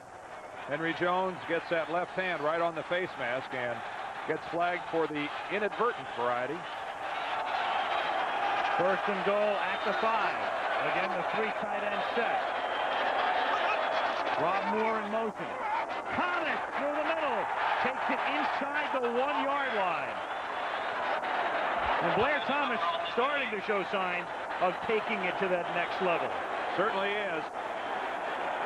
Here comes Freeman McNeil into the lineup as they are going to go into their short yardage situation. And Thomas, I think, will get a nice hand from the Jets crowd here. Good surge off the right side. Dwayne White, the right guard, especially with a good block. Of course, when you're nicknamed the road grader, you ought to get a good block. But this, to this point in time, has been a superb drive by the New York Jets. McNeil is in, now out. Chafee and Baxter are in. 2nd and goal. They give it to Baxter, who tries to burrow in for a score, and no. Head linesman comes in and says, put it down outside the goal line. 3rd down. Baxter is their short yardage man inside the 5-yard line. He had 19 touchdowns in a little over 2 years, and they go right to him. And Bennett's hurt. Cornelius Bennett still down on a knee. Mary's up. 3rd and goal. Buffalo needs a little bit of what the Eagles did yesterday to the Cardinals with one of the great goal line stands in NFL history. 7 plays inside the 3 and couldn't get in. Do you bang it straight ahead, or you come with a little play action? They give it to Chafee. His first carry of the night is a touchdown. That was a big-time drive by Nagel and the Jets. Yeah, starting all the way back inside their own 20-yard line. A lot of composure. They didn't come up with the error. They didn't come up with the mistake. They just hung in there. Chafee signed as a special teams performer, in essence, Plan B from Atlanta. First carry of the game for him. And a big block by big number 75, Irv Eatman. All 300 pounds of him. And Bennett is hurt, so an injury timeout here before the attempted conversion. Well, Bennett's had the problem with the wrist, and it appears that they're looking at something on his arm. This has been a nagging problem for Cornelius Bennett. He's worn a soft cast early in the season. There is Chafee from Oregon State last year with Atlanta. He carried the ball 29 times all season, scored 1 touchdown. So Bennett needs some assistance. He'll come off. Key play on that drive, of course, for the Jets was that 3rd down conversion, 3rd and 1. and off the fake, they went to Mathis for a first down. You hope it's not the wrist, and it may not be when you look at Bennett walk like that. You just hate to see the recurrence of an old injury. Well, you touched on something too, Al. Pat Chafee, one of those Plan B players. Unlike the Bills, over the past 3 years, let's take a look at this play again. Really shaken up before. This was the earlier play. That's when they stopped Baxter short of the touchdown. He was hurt on that play. But again, we'll get into the fact these Jets have been totally turned around in the past 3 years. Only 14 players remain in the roster from when Kozlik got here. Yeah, the composition of these two teams vastly different, but the score isn't. 5:56 to go in the third. 14-13, Buffalo.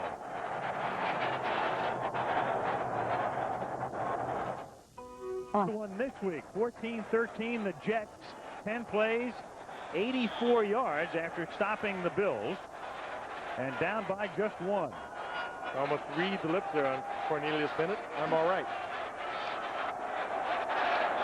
Aguiar to kick off. Lamb and Davis back to receive. Aguiar's kicks have been very short tonight, and this is no exception. At the 21-yard line, Kenneth Davis gets by McMillan and gets ridden down up at the 35-yard line. That's where the Bills will begin their next drive after a Glenn Kedrez tackle. 5:47 left in the third. Bills by one. Norrell. 14-13, and the Bills have it first and 10 at their own 35-yard line. Bruce Smith and his defensive unit getting pushed down the field on the last Jets drive.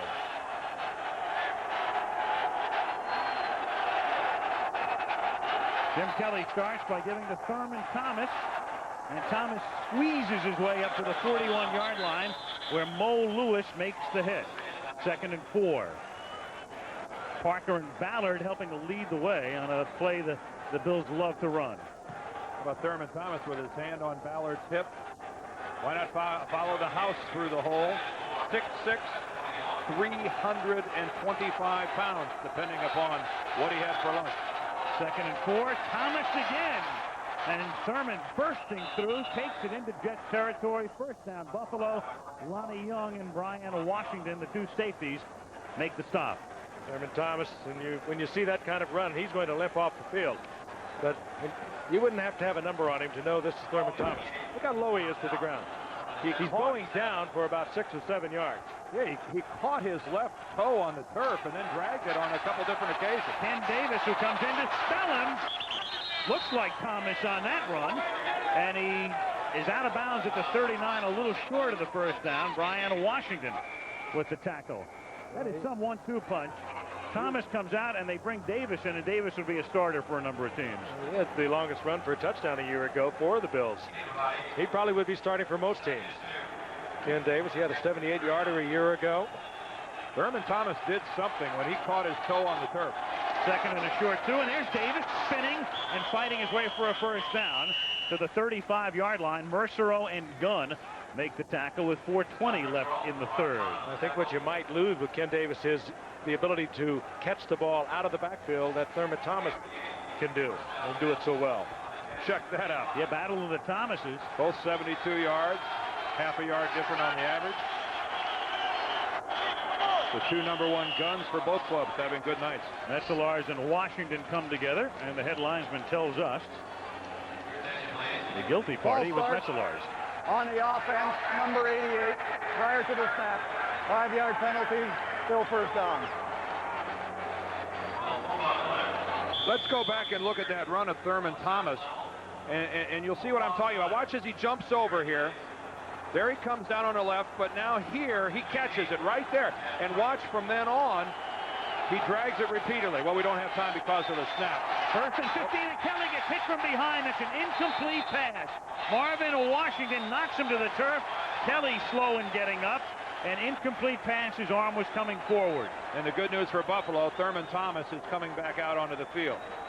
Bobby Houston also in there on the blitz. The Bills unable to pick it up. And Kelly, resilient and tough as ever. You can see him grunting his teeth in some pain, but staying in there. Second down and 15. Washington, that is very close to a fumble. Thomas comes back in. Play clock is down to 10. And the crowd is not cooperating. Second and 15. And here is Thomas. He finds some room. And Thurman takes the ball to the 34-yard line. It'll be third down and 9.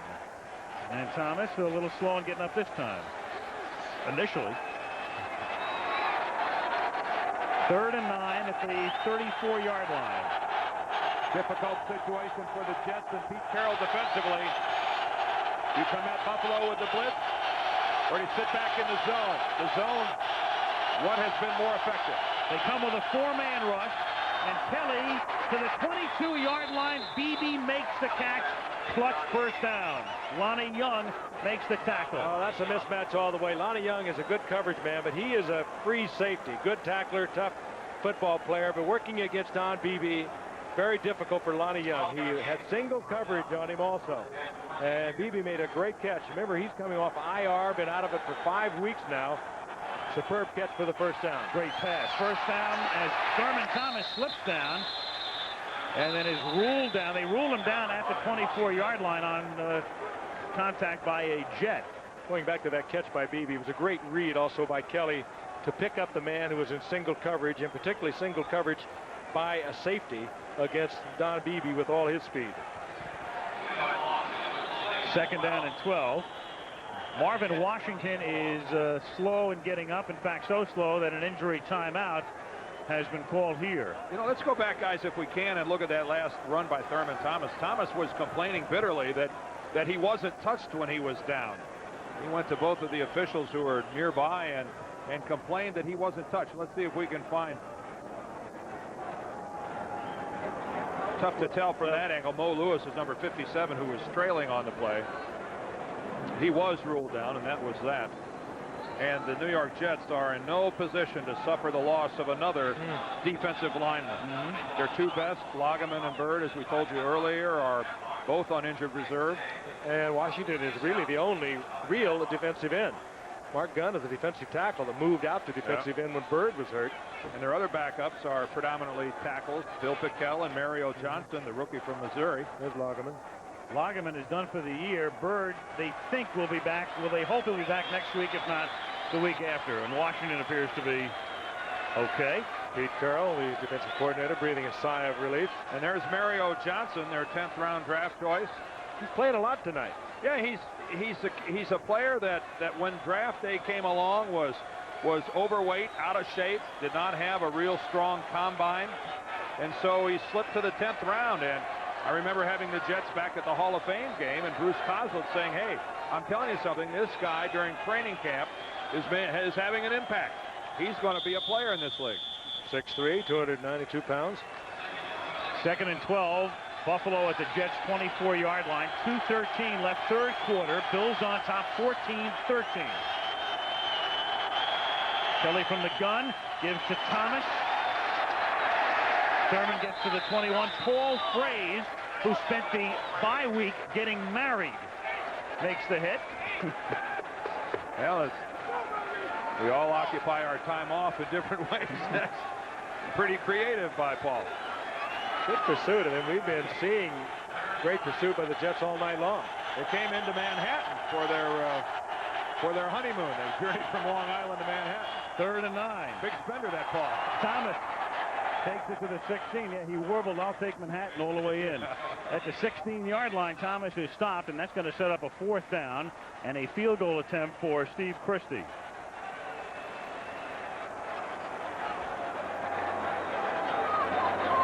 So Christie will set it up for a 33-yard attempt. Plan B player out of Tampa Bay, Buffalo. Well, he's the guy who took Scott Norwood's place. Or rather, out of Tampa Bay, former William & Mary player. Jets have to be careful not to go off sides here. A penalty would give Buffalo a first down. 33-yard attempt is perfect. 52 seconds remaining in the third quarter as Buffalo extends its lead to 17-13. By the time Dad... Quarter, the Buffalo Bills leading the New York Jets 17-13. Steve Christie to put it in the air. McMillan and Mathis back to receive. McMillan takes it at the 8-yard line. And he's tackled up at the 27-yard line by Chris Hale with 44 seconds remaining in the third. Bills up by 4.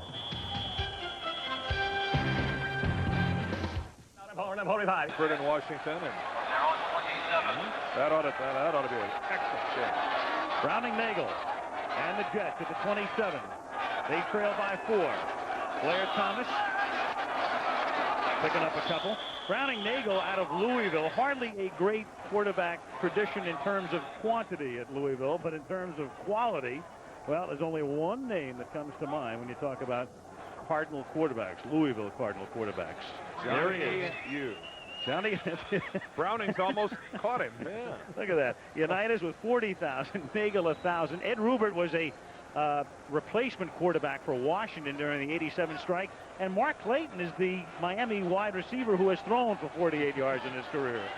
I'll never forget the night I saw Johnny Unitas for the first time, and nobody could figure out who this Rube was. The pigeon-toed, high tops. He didn't have a jersey that fit. Well, wasn't he undrafted? Undrafted. He was free agent. Yeah. He also threw for about 20 out of 25 that night. He said, ooh, better keep our eye on this guy. End of the third quarter, and we'll return to Monday Night Football after this word from our ABC station. Well,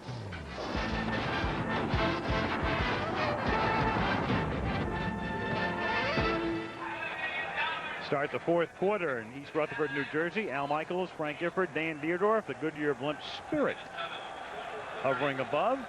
Good game. Bills on top, 17-13. 2nd and 7 for the Jets from their own 30-yard line as we start the fourth. The fake to Baxter. And Nagel's throw is knocked down by Cornelius Bennett.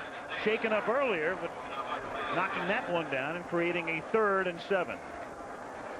Bruce Coslett, the Jets coach. The Jets, throughout their history, a lot of problems in terms of coaches finishing above 500. In fact, even Wing Eubank, who won the Super Bowl, didn't get there. Lou Holtz was here, remember, in '76, part of the year? A lot of people don't remember him. No. Joe Walton, of course, was 4 games under. And Bruce Coslett is 8 games under coming into tonight's action. No significance attached to Coslett hanging out the end of the canyon. And Lord knows what we'll have for you next week. Yes. They're working on it right now. On 3rd and 7, Toon makes the catch, but not enough for the first down. They only got 5 as Toon takes it out to the 35-yard line. And the tackle was made by James Williams. And so Coslett, knowing his team needs 7, watches them get only 5. And that's the second time Nagel's been in a position tonight where he needed a couple of more yards than he got. He's talking about it with Kenny O'Brien on the sideline right now, and it's just a decision-making process that you have to grow into. I mean, you can learn the plays, you can learn how to call them and everything else, but making that instinctive decision on the field is what takes time to develop. Louis Aguiar to kick. Wobbly kick. But it takes a real good New York bounce. Oh, I'll say. Down at the 16-yard line. So a little junky punt like that turns out to be worth 50 yards.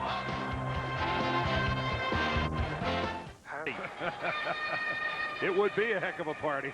Well, it would be. So you're going to buy a half hour before the show next week? I can't afford it. I can't afford it. What, Election Day, a week from tomorrow? No matter who your preference, just make sure you get out and vote. What a great sight. Big Apple in the distance as the Buffalo Bills take over at their own 16-yard line after the Jet punt. 14:03 to go in regulation. Buffalo leading by 4. Carwell Gardner picks up 3. For the Bills now, they've got another problem, and that is Cornelius Bennett, while we were in the last commercial, was taken back to the Buffalo locker room. So we will get a report post-haste, and there he was going off.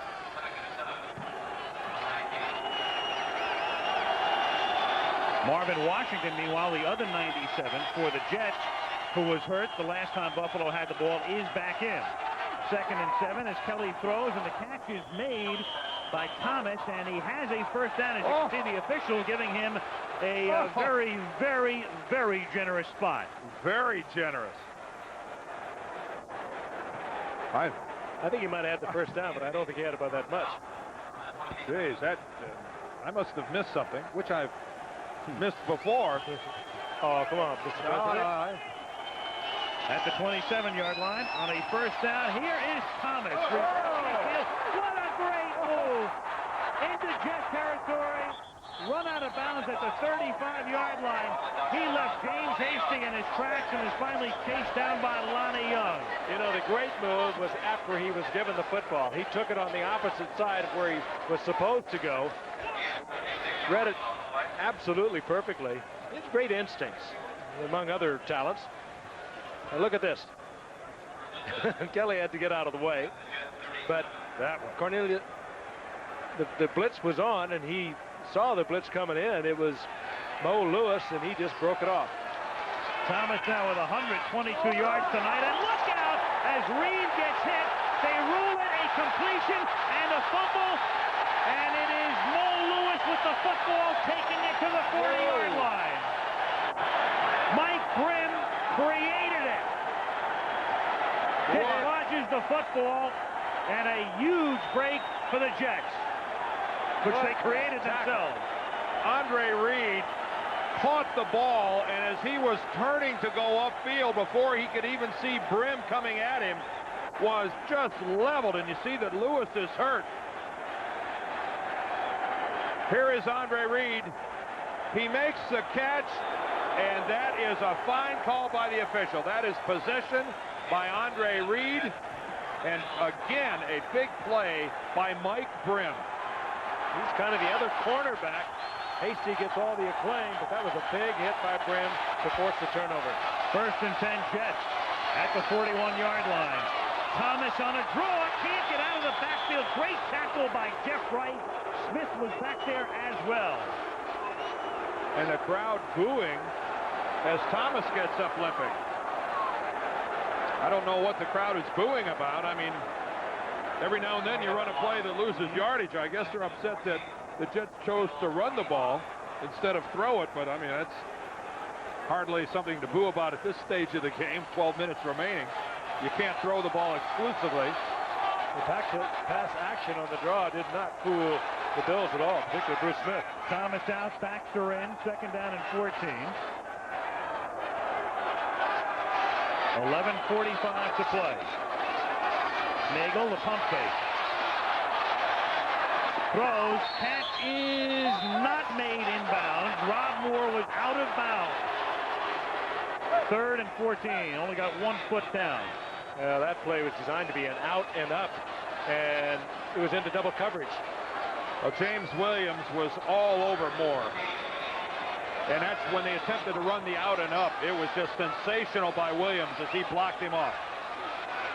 Following turnovers, as you can see, Buffalo giving up 51 points, 5th most in the league.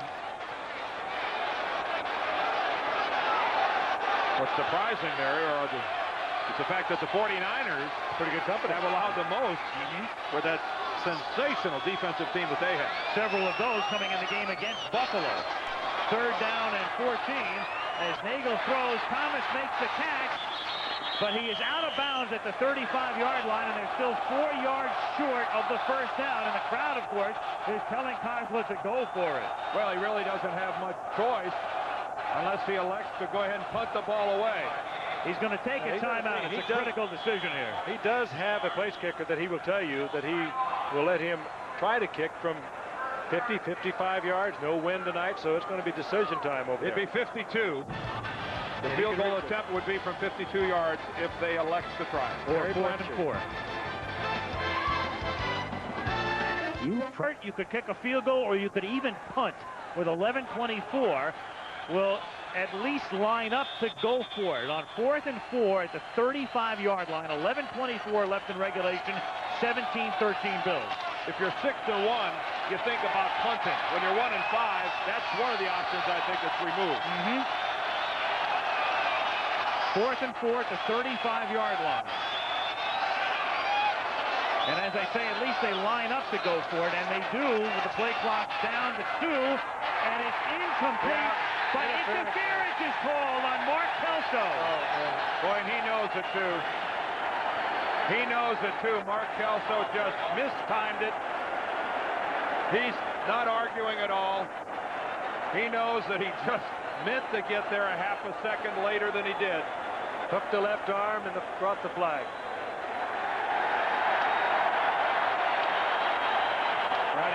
Nagel also Defensive took pass quite a shot. interference, number 38, automatic first down. There's the left arm hooked around the receiver to give him the momentum to knock it away. And when contact is made where you can see the receiver's upper torso move from the contact, that's a clear signal to the official. A strange call in the sense that if it's completed and Kelso makes the tackle, it's probably not a first down. Yeah, you need an effort. You need a pretty good effort by Moore to get another yard or so for the first down. You're right, Al. And you saw Talley bang into Nagel, who goes back on first down, throws an interception at the 15. Henry Jones makes his 6th of the season. Great open field running. Henry Jones out past the 40, gets by Boyer, out of bounds at the New York 48-yard line. And taunts the crowd. Another one of those #1 draft picks out of Illinois last year, Henry Jones. Had 2 in the opening game of the season against the Rams. A couple of touchdown returns against Indianapolis. Well, product of St. Louis University High School in St. Louis, and a wasted year kind of last year because he held out and missed training camp in a contract dispute. And Browning Nagel's second big mistake of the ball game. And boy, I'll tell you one thing, Jones showed a little open field running ability here. He didn't have to work very hard for the interception, but he put in a good day's work after he caught the ball. Assist to Smith, because I think Nagel hurt him out of his left ear hole that time. Here's David. Taking it to the 42, tackled by Bill Pickel. Well, now the New York Jets defensively must really get stiff. 10 minutes and 50 seconds left in the ball game. They're still 4 points behind. They're in a position where a touchdown would give the Jets the lead. They really can't afford to allow Buffalo to score a touchdown here. The education process goes on. That was a pass Nagel probably should have not even thrown. Catch is made on 2nd and 3, and it comes loose. And what are they going to rule this? As Lonnie Young hits Andre Reed, one official looks at the other, incomplete. 3rd down.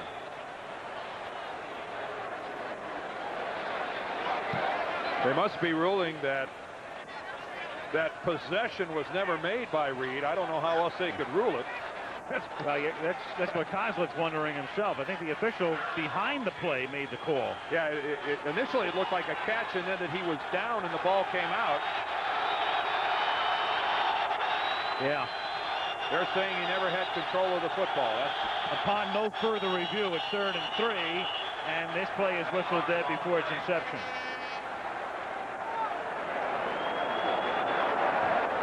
Ball start, number 75 on the offense prior to the snap. 5-yard penalty, still 3rd down. Howard Ballard makes it 3rd and 8. Bennett, who went back for what they told us was a hip x-ray, is now returning. The house must have shaken on its foundation.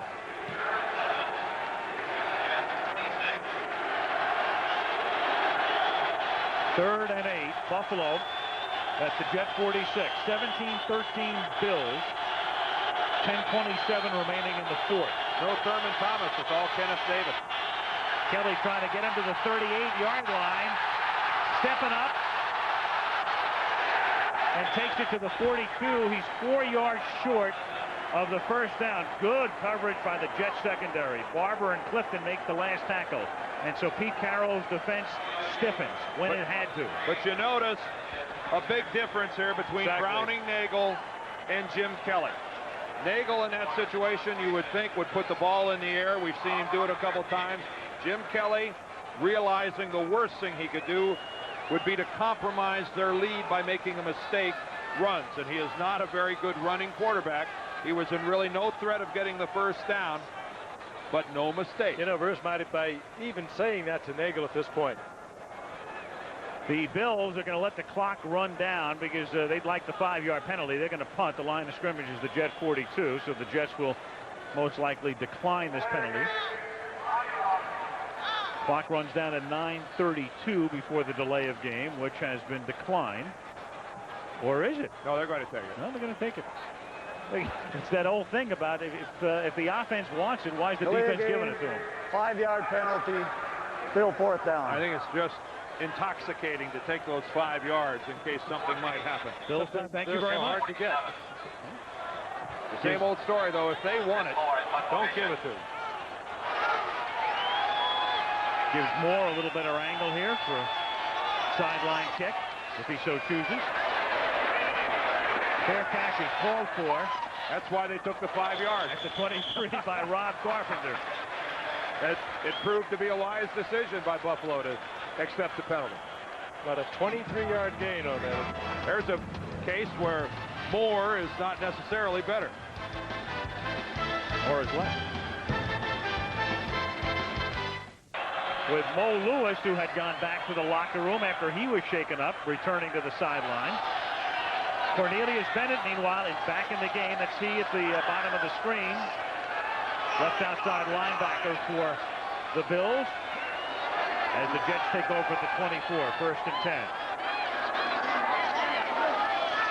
Thomas swings to the outside and then falls down as he tries to make the cut up at the 26-yard line, a pickup of 2. Bills on top, 17-13. Again, Buffalo coming into this game having lost 2 in a row for the first time since 1989. And as someone put it in Buffalo, not a time to panic, but there's a little bit of a crisis. And there will definitely be a crisis if they lose this game. I think it's like saying the wheels aren't falling off, but it's time to tighten the lug nuts. 2nd and 8, Mathis in motion. Thomas again.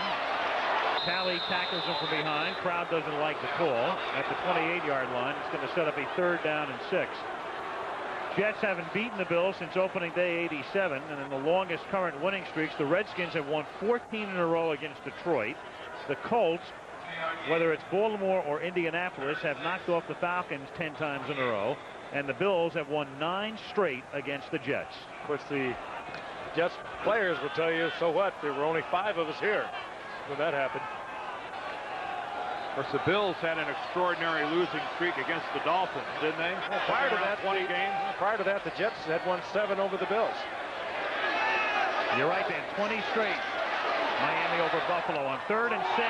Incomplete, and a great play made on Chris Burkett by Kirby Jackson, as the Bills, though, to a man, looked around to make sure no flag was being thrown. And Coslett can't believe no flag was thrown. Well, it was very close. Kirby Jackson goes about 5'10", covering a 6'4" Altua, rather 6'4" Chris Burkett. He is all over him coming off the line of scrimmage. Ooh.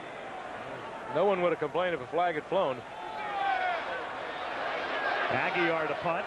Kicks back and they take it. Yeah. Short snap to Chafee.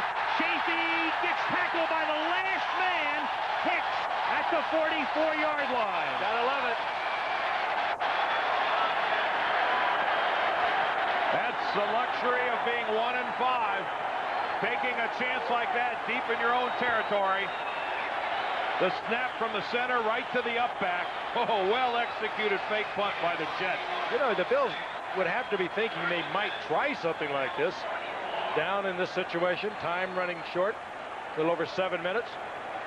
And nobody at all assigned to Chafee. That's Paul Fraze, the center, and he's the deep snapper, and let's not underestimate how difficult that is to snap that ball offline.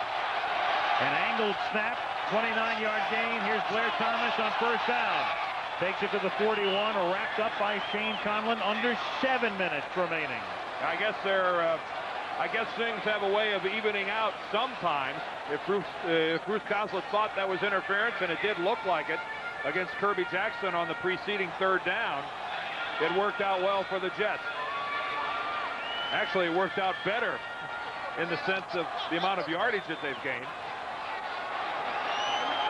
Second down, call it 8 at the 42-yard line. 6:30 to go. 17-13, Buffalo. And right about now, there has to be an awful lot of concerned Buffalo Bills fans. With Moore in motion, here's Blair Thomas taking it to the 40-yard line. To the displeasure again of the crowd, Bruce Smith makes the tackle. It's going to be third down and a long 6. Now, the other thing to keep in mind right here, I think, is that given this situation in the ball game, and again the fact that the Jets are big underdogs in 1 and 5, they're in 4-down territory. I mean, so even though we have a third down situation coming up, they'll go for it on 4th down. Coslett venting his displeasure at Duffy. Third down and 7 at the 40-yard line. Play clock down to 5. And they give it to Thomas on a strange call to the 36-yard line. It's going to be 4th down and 2.5. Bennett makes the tackle. Not so sure that Nagel might have not have automatic out of what the play they had called. I can't imagine that call being made on the sideline. I think that Coslett's saying it's a 2-down situation for me. I mean, I think he's looking at that it's 2nd and 3rd down rather than 3rd and 4th, saying if I get within 2 yards, I'm going for it anyway. So 4th down, a short 3. A lot of time remaining too. And if you don't pick it up, it could take a lot out of a football team. The fake to Thomas. And he lost it too deep for Boyer, who's covered by Jones. And Coslett leaping out onto the playing surface, expecting a flag. From Jones, who I think was trying to avoid the flag. Might have made a very good play by Henry Jones to avoid drawing the interference call.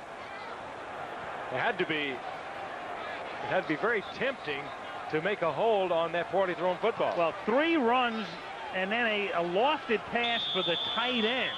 I mean, what about this call? Now Jones is trying to avoid the interference, and he did. Yeah, they'll go back and have a lot of fun, as you said, Al, with the 3 runs on 1st, 2nd, and 3rd down. From the 36-yard line, here's Thurman Thomas up to the 38-yard line with 4.5 minutes to go. One of the problems when you try something like that and you don't make it work, it really lets a lot of air out of your football team. I'm sure Bruce's thinking there was that we've had success running the football tonight. We've moved Buffalo off of the line, and I expected on 3 consecutive running plays to run for a 1st down. Factor in the fact that Nagel's just a 2nd-year guy, and you can see his thinking. The execution just didn't warrant or didn't back up the play call. 2nd and 7. Here's Thomas again. He takes it to the 40. Now, the Jets have to think ahead here in terms of taking a timeout, and they do. But keep in mind, they spent one earlier in the 4th quarter when they had another critical 4th down play coming up. So they're down to 1 timeout left and 1 at the 2-minute warning. And the next play will be a 3rd and 7. Timeout. The 42nd timeout. 3rd and 7. 3:49 remaining. And next week we'll take the show to the Windy City. Soldier Field. I guess they're happy once again. And for the people that have been kind of sitting back wondering, when will the Minnesota Vikings fold and when will they prove that they are not for real, those people may have a long wait. Even though they lost to the Redskins, they played the Redskins tough, not allowing the Redskins a field goal. Bo Miller with 5 field goals. I think the Vikings under Dennis Green have certified that they're not just a factor in the NFC Central. They have to be the favorite. Making it tough. This is when the Jets need to 3rd play. and 7 at the 40-yard line. As Kelly throws, and Lofton can't make the catch. Through his hands. 4th down, stops the clock with 3:45 remaining. That was not deflected. Lofton just lost it. I think coming over in front of him was Number 43 of the Jets, Mike Grimm, kind of screened it off a little bit. In and out of the hands. You won't see that many times from James Lofton. Well, the ball floated a little bit on Jim Kelly. It's higher than he would have liked to have had it. Needless to say, Kelly thinks that Lofton could have caught it. Not necessarily an easy catch, though. Rob Carpenter back to receive this kick off the foot of Chris Moore. Fair catch called for at the 23-yard line. His fourth fair catch of the night. So Coslet's Jets, after a 37-yard Moore kick, 3:38 left. They have one timeout at their disposal and a 2-minute warning. Bruce has his good luck charm carrying his cord as he sends Nagel out.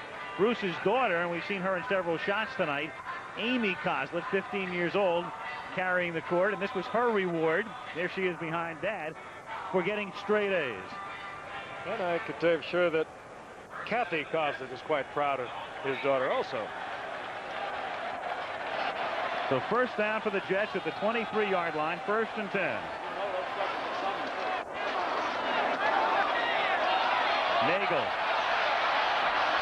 chased by Wright and chased out of bounds.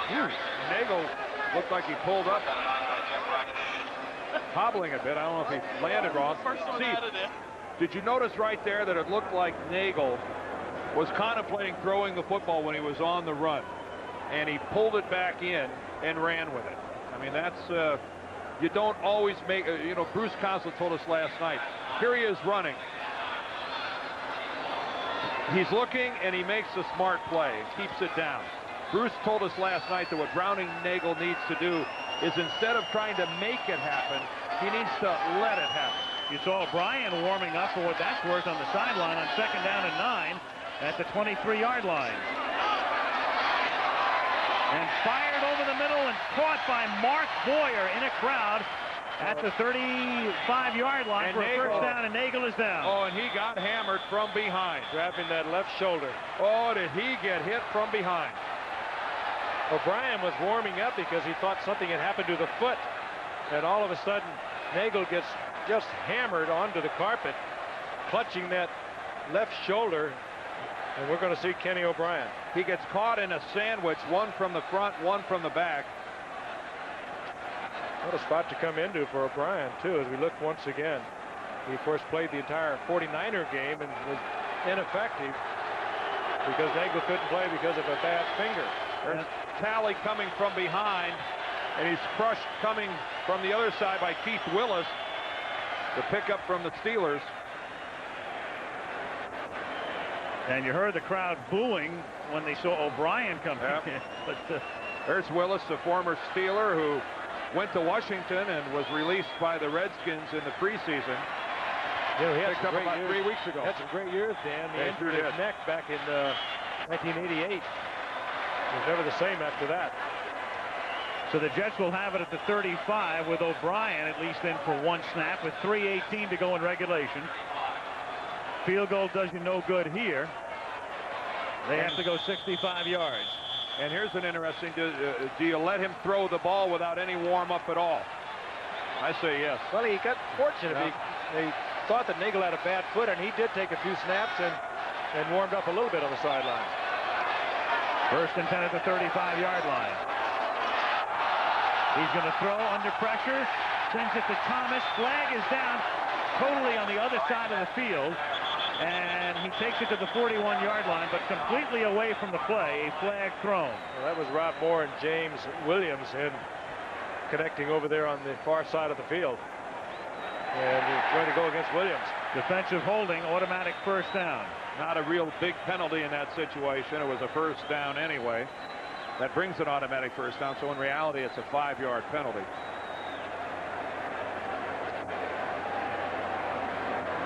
Williams tied up with Rob Moore, completely away from the play. Holding on the defense, number 31, 5-yard penalty, first down.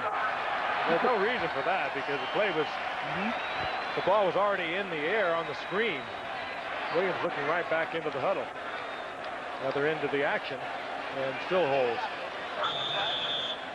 Nagel appears to be all right. But O'Brien stays in. 1st and 10 at the 40-yard line. 2:55 remaining. Jets with 1 timeout and the 2-minute warning.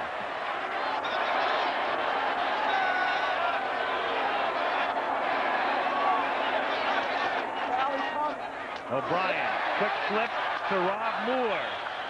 Gain of 8 to the 49-yard line. Odom makes the stop.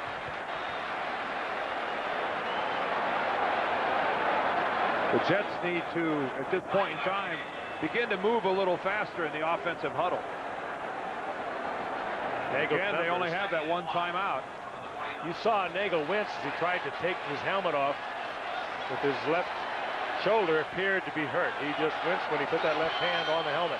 2nd and 2 at their own 49-yard line. And they run a draw with Thomas, and he gets the first down, taking it to the 45-yard line. 1st and 10, New York at the 45 as we come up to the 2-minute warning. And a Buffalo player is hurt.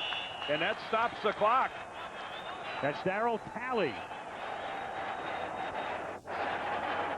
What a great player he has been for so many years. Now, if I'm the Jets right here, I call a play and I get up to the line of scrimmage and try to run a play before the 2-minute warning. Absolutely, because they'll start the clock at 2:07 and they will have time. I mean, this isn't a question, guys, of just trying to work your way into field goal range. Yes. They need a touchdown. They can get an extra play in here. And with only 1 timeout, I'd maximize every chance I have to run an offensive play. And they wouldn't have had that benefit had the injury not occurred, because the clock would have ticked down to the 2-minute warning. But they do have that benefit, Dan, as you say, by calling the play right now, and when Kukar signals the clock to start, to run the play.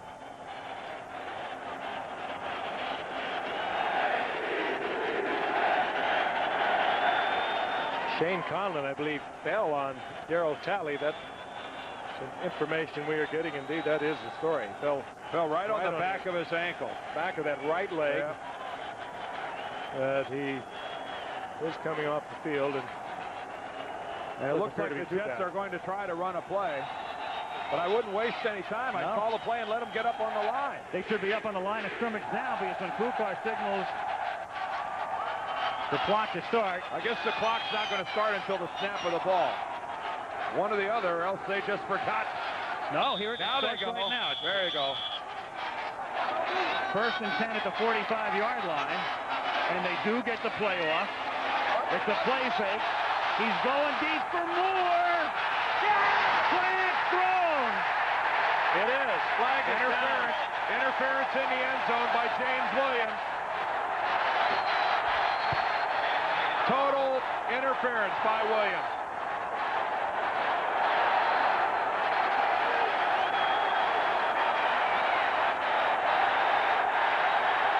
It'll be 1st and goal at the 1.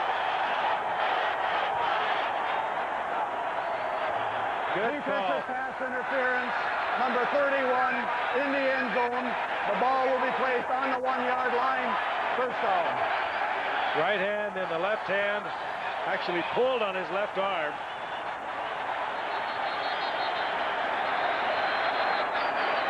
Watch the left arm right there of James Williams. He gets it on the right, on the left arm rather, of Moore. Pulls it down, and no disputing the flag. 2-minute warning comes with 1:53 left. 1st and goal when we come back.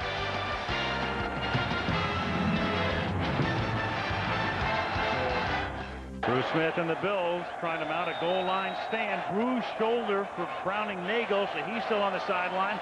Ken O'Brien leading them down the field. 1st and goal at the 1. 1:53 remaining in regulation. 17-13 Buffalo. This is where, if you're Buffalo, and indeed the Jets are going to end up with a touchdown, let them score in a hurry. 3 tight ends. Chafee and Baxter are the running backs. Baxter.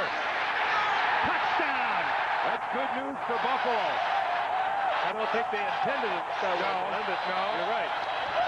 But then at 50 with Jim Kelly, forget it. Critical extra point coming up. Notice now will fall on the defense for the Jets.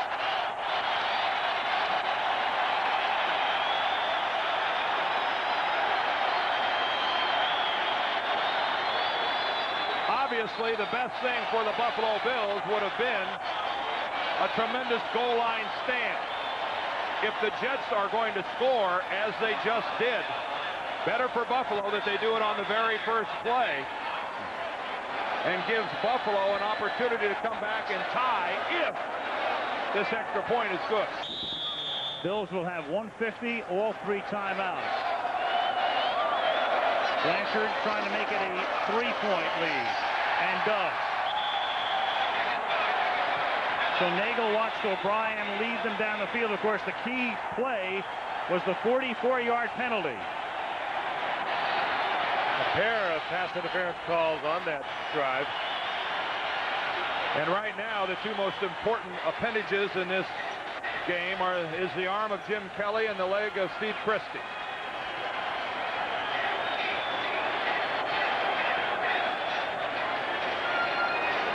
We mentioned Amy Coslett. Her reward for getting straight A's, getting to carry Dad's cord. To open and a hug. With a 5-0 preseason record, and then to completely disintegrate at the start of the regular season. It's hard to imagine how happy the Jets are to be leading at this stage of the ballgame.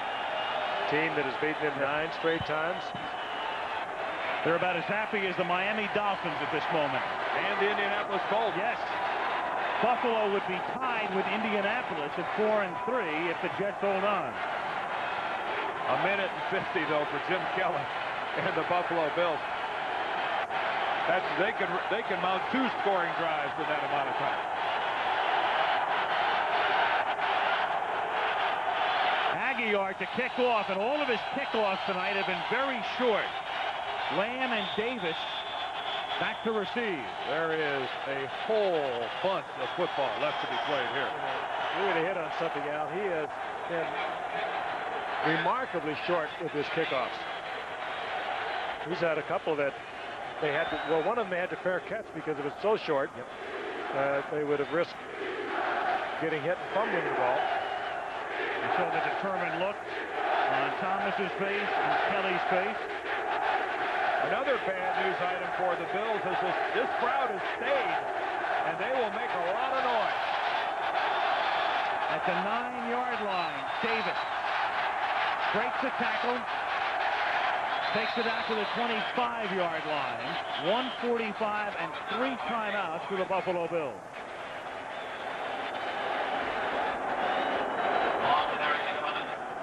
And Eric McMillan is the injured Jet.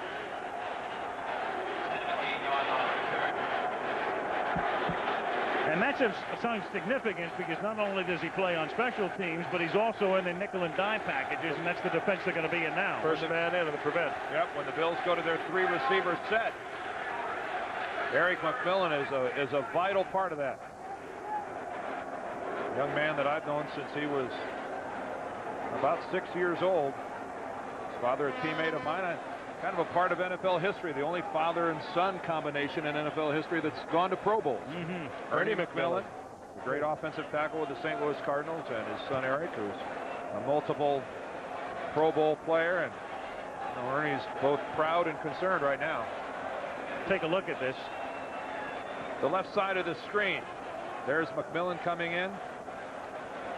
Ooh, it looks like he took a shot right on the right shoulder, and then not sure what happened afterwards. Al? The other significant thing here is that since this injury occurred with 2 minutes to go, this cost the Jets a timeout. And so if Buffalo ties or takes the lead, the Jets, if they get the ball back, do not have a timeout left. They have none. Buffalo has all 3. The good news for the Jets is the way Eric McMillan left the field. It looks like he might be able to come back. He has to be out this one play. That's mandatory.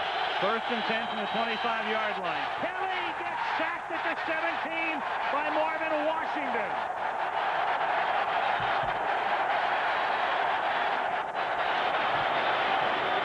And the Bills electing not to use the timeout here. Clock continuing to run. 8-yard sack, 2nd and 18.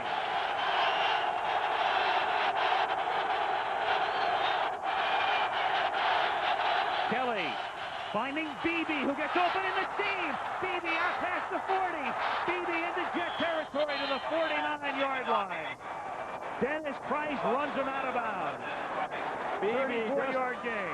activated tonight. He has great speed, and you saw him take the football, Kelly, right on target and accelerate and get into Jet territory. Look at this. Breaking it off. Kelly right on target. Beebe turns it on. 1st and 10 at the 49-yard line of the Jets. Kelly throwing for Lofton, but too far. Lofton running it out, and Reed going by him the other way, and it's incomplete. 2nd down. Lofton was open. Dennis Price, the man in the coverage, had slipped and fallen, and he was overthrown.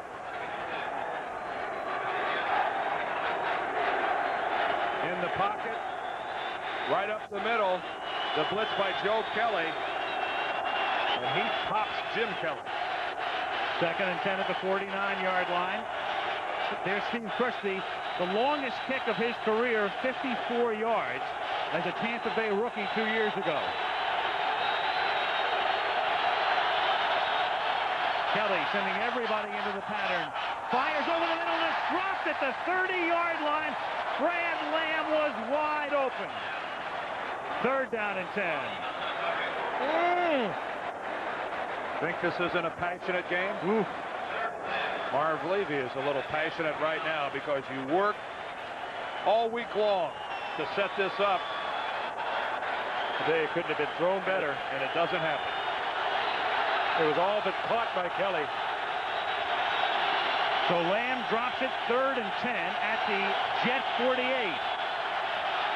4-man rush, good protection. Beebe again, the clutch catch. A 1st down at the 31-yard line, and they're within field goal range now. Tackled by Washington, and the Buffalo Bills take their first time out with 1:01 remaining in regulation and trailing by 3. I say, what a great show tonight by Don Beebe. He has been on IR with a pulled hamstring.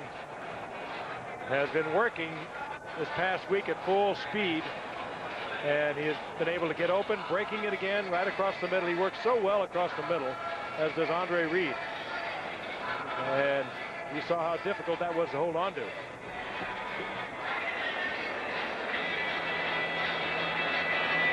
If they go no farther, it would be a 47-yard field goal.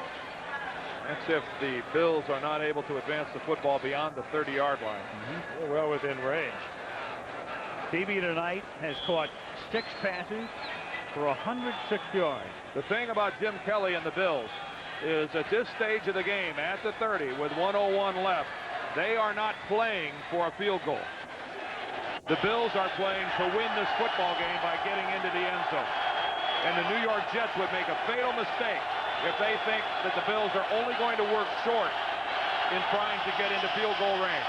Here's Thurman Thomas inside the 20. That's a 1st down and out of bounds at the 13 with 55 seconds remaining in regulation. Run out by Lonnie Young. That was the same call they used in the first half. Obvious pass situation. They go with the draw play, and Thurman Thomas makes the big play. Jets thinking pass all the way. Thomas breaks it off, steps out of bounds, stops the clock. That counter draw off the shotgun. They've been running it since Thomas was a rookie. Almost a 7-yard per carry average tonight for Thurman Thomas. And right now, the priority for the Jets is to keep Buffalo out of the end zone. And all the time you need. Kelly's changed his stuff, and he's going to have to hurry. They call timeout. Down to 3. And they do get it off. And Kelly throws into the end zone. Flag is down. Flag down. Thomas in the end zone. I didn't think he got that play off. I didn't either. But I think that was a holding call. Yeah. They're going to give him the play. It was holding against the Jets.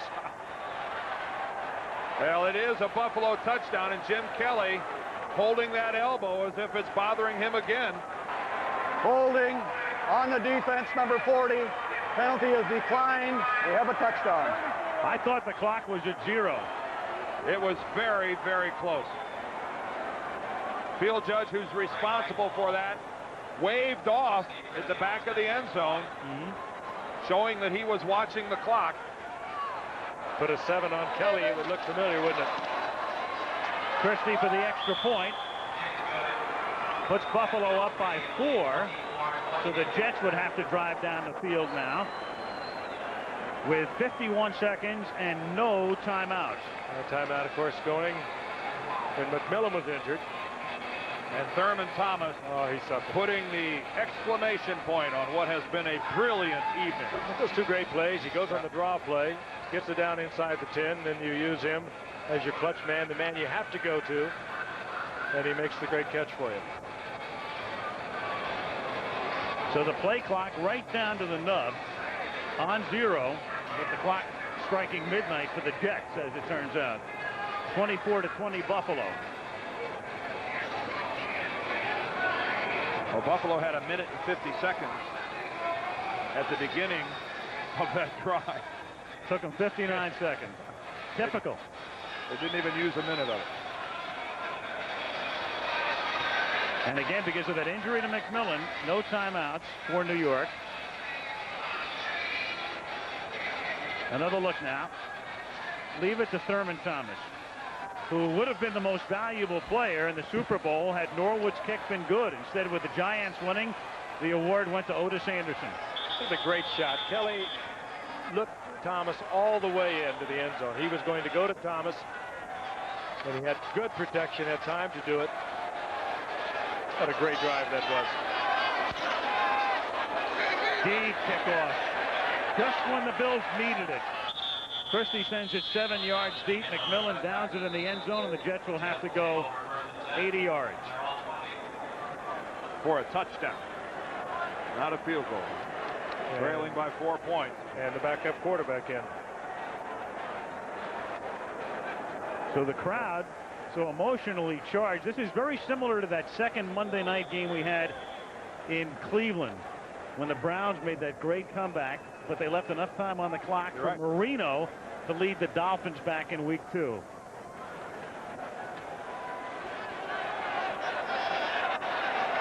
At the 20-yard line. Burkett and Kuhn are wide to the right.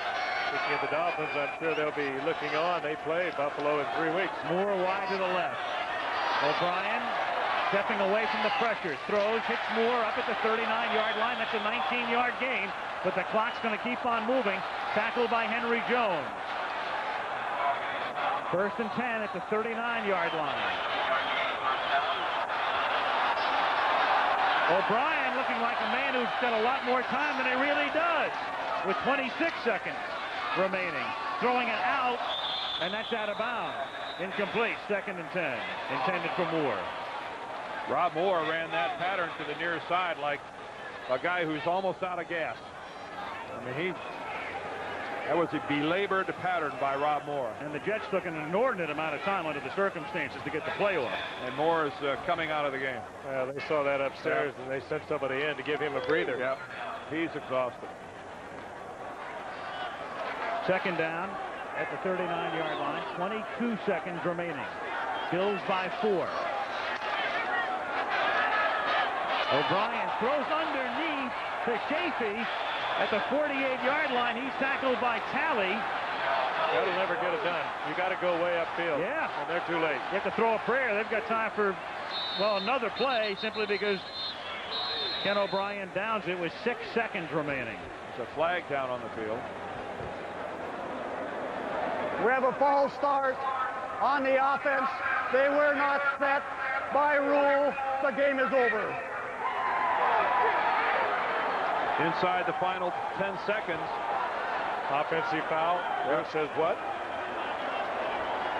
That is correct. Inside the 10-second mark. They take 10 seconds off the clock, and there are only 6 ticks left. And so the Buffalo Bills squander the lead, then come back at the end. It's Kelly and Thomas and Beebe with some clutch catches, and they go to 5-2. They trail Miami by a game. Indianapolis is 3rd. The Jets go to 1-6. The Jets take on Miami here next week, and Buffalo goes home to face New England. 24-20 our final score as Buffalo wins it. And we'll talk to you next Monday from Soldier Field in Chicago. Great battle as the Minnesota Vikings take on the Chicago Bears. Till then, Al Michaels, Frank Gifford, Dan Deerdorf, good night from Giant Stadium in East Rutherford, New Jersey.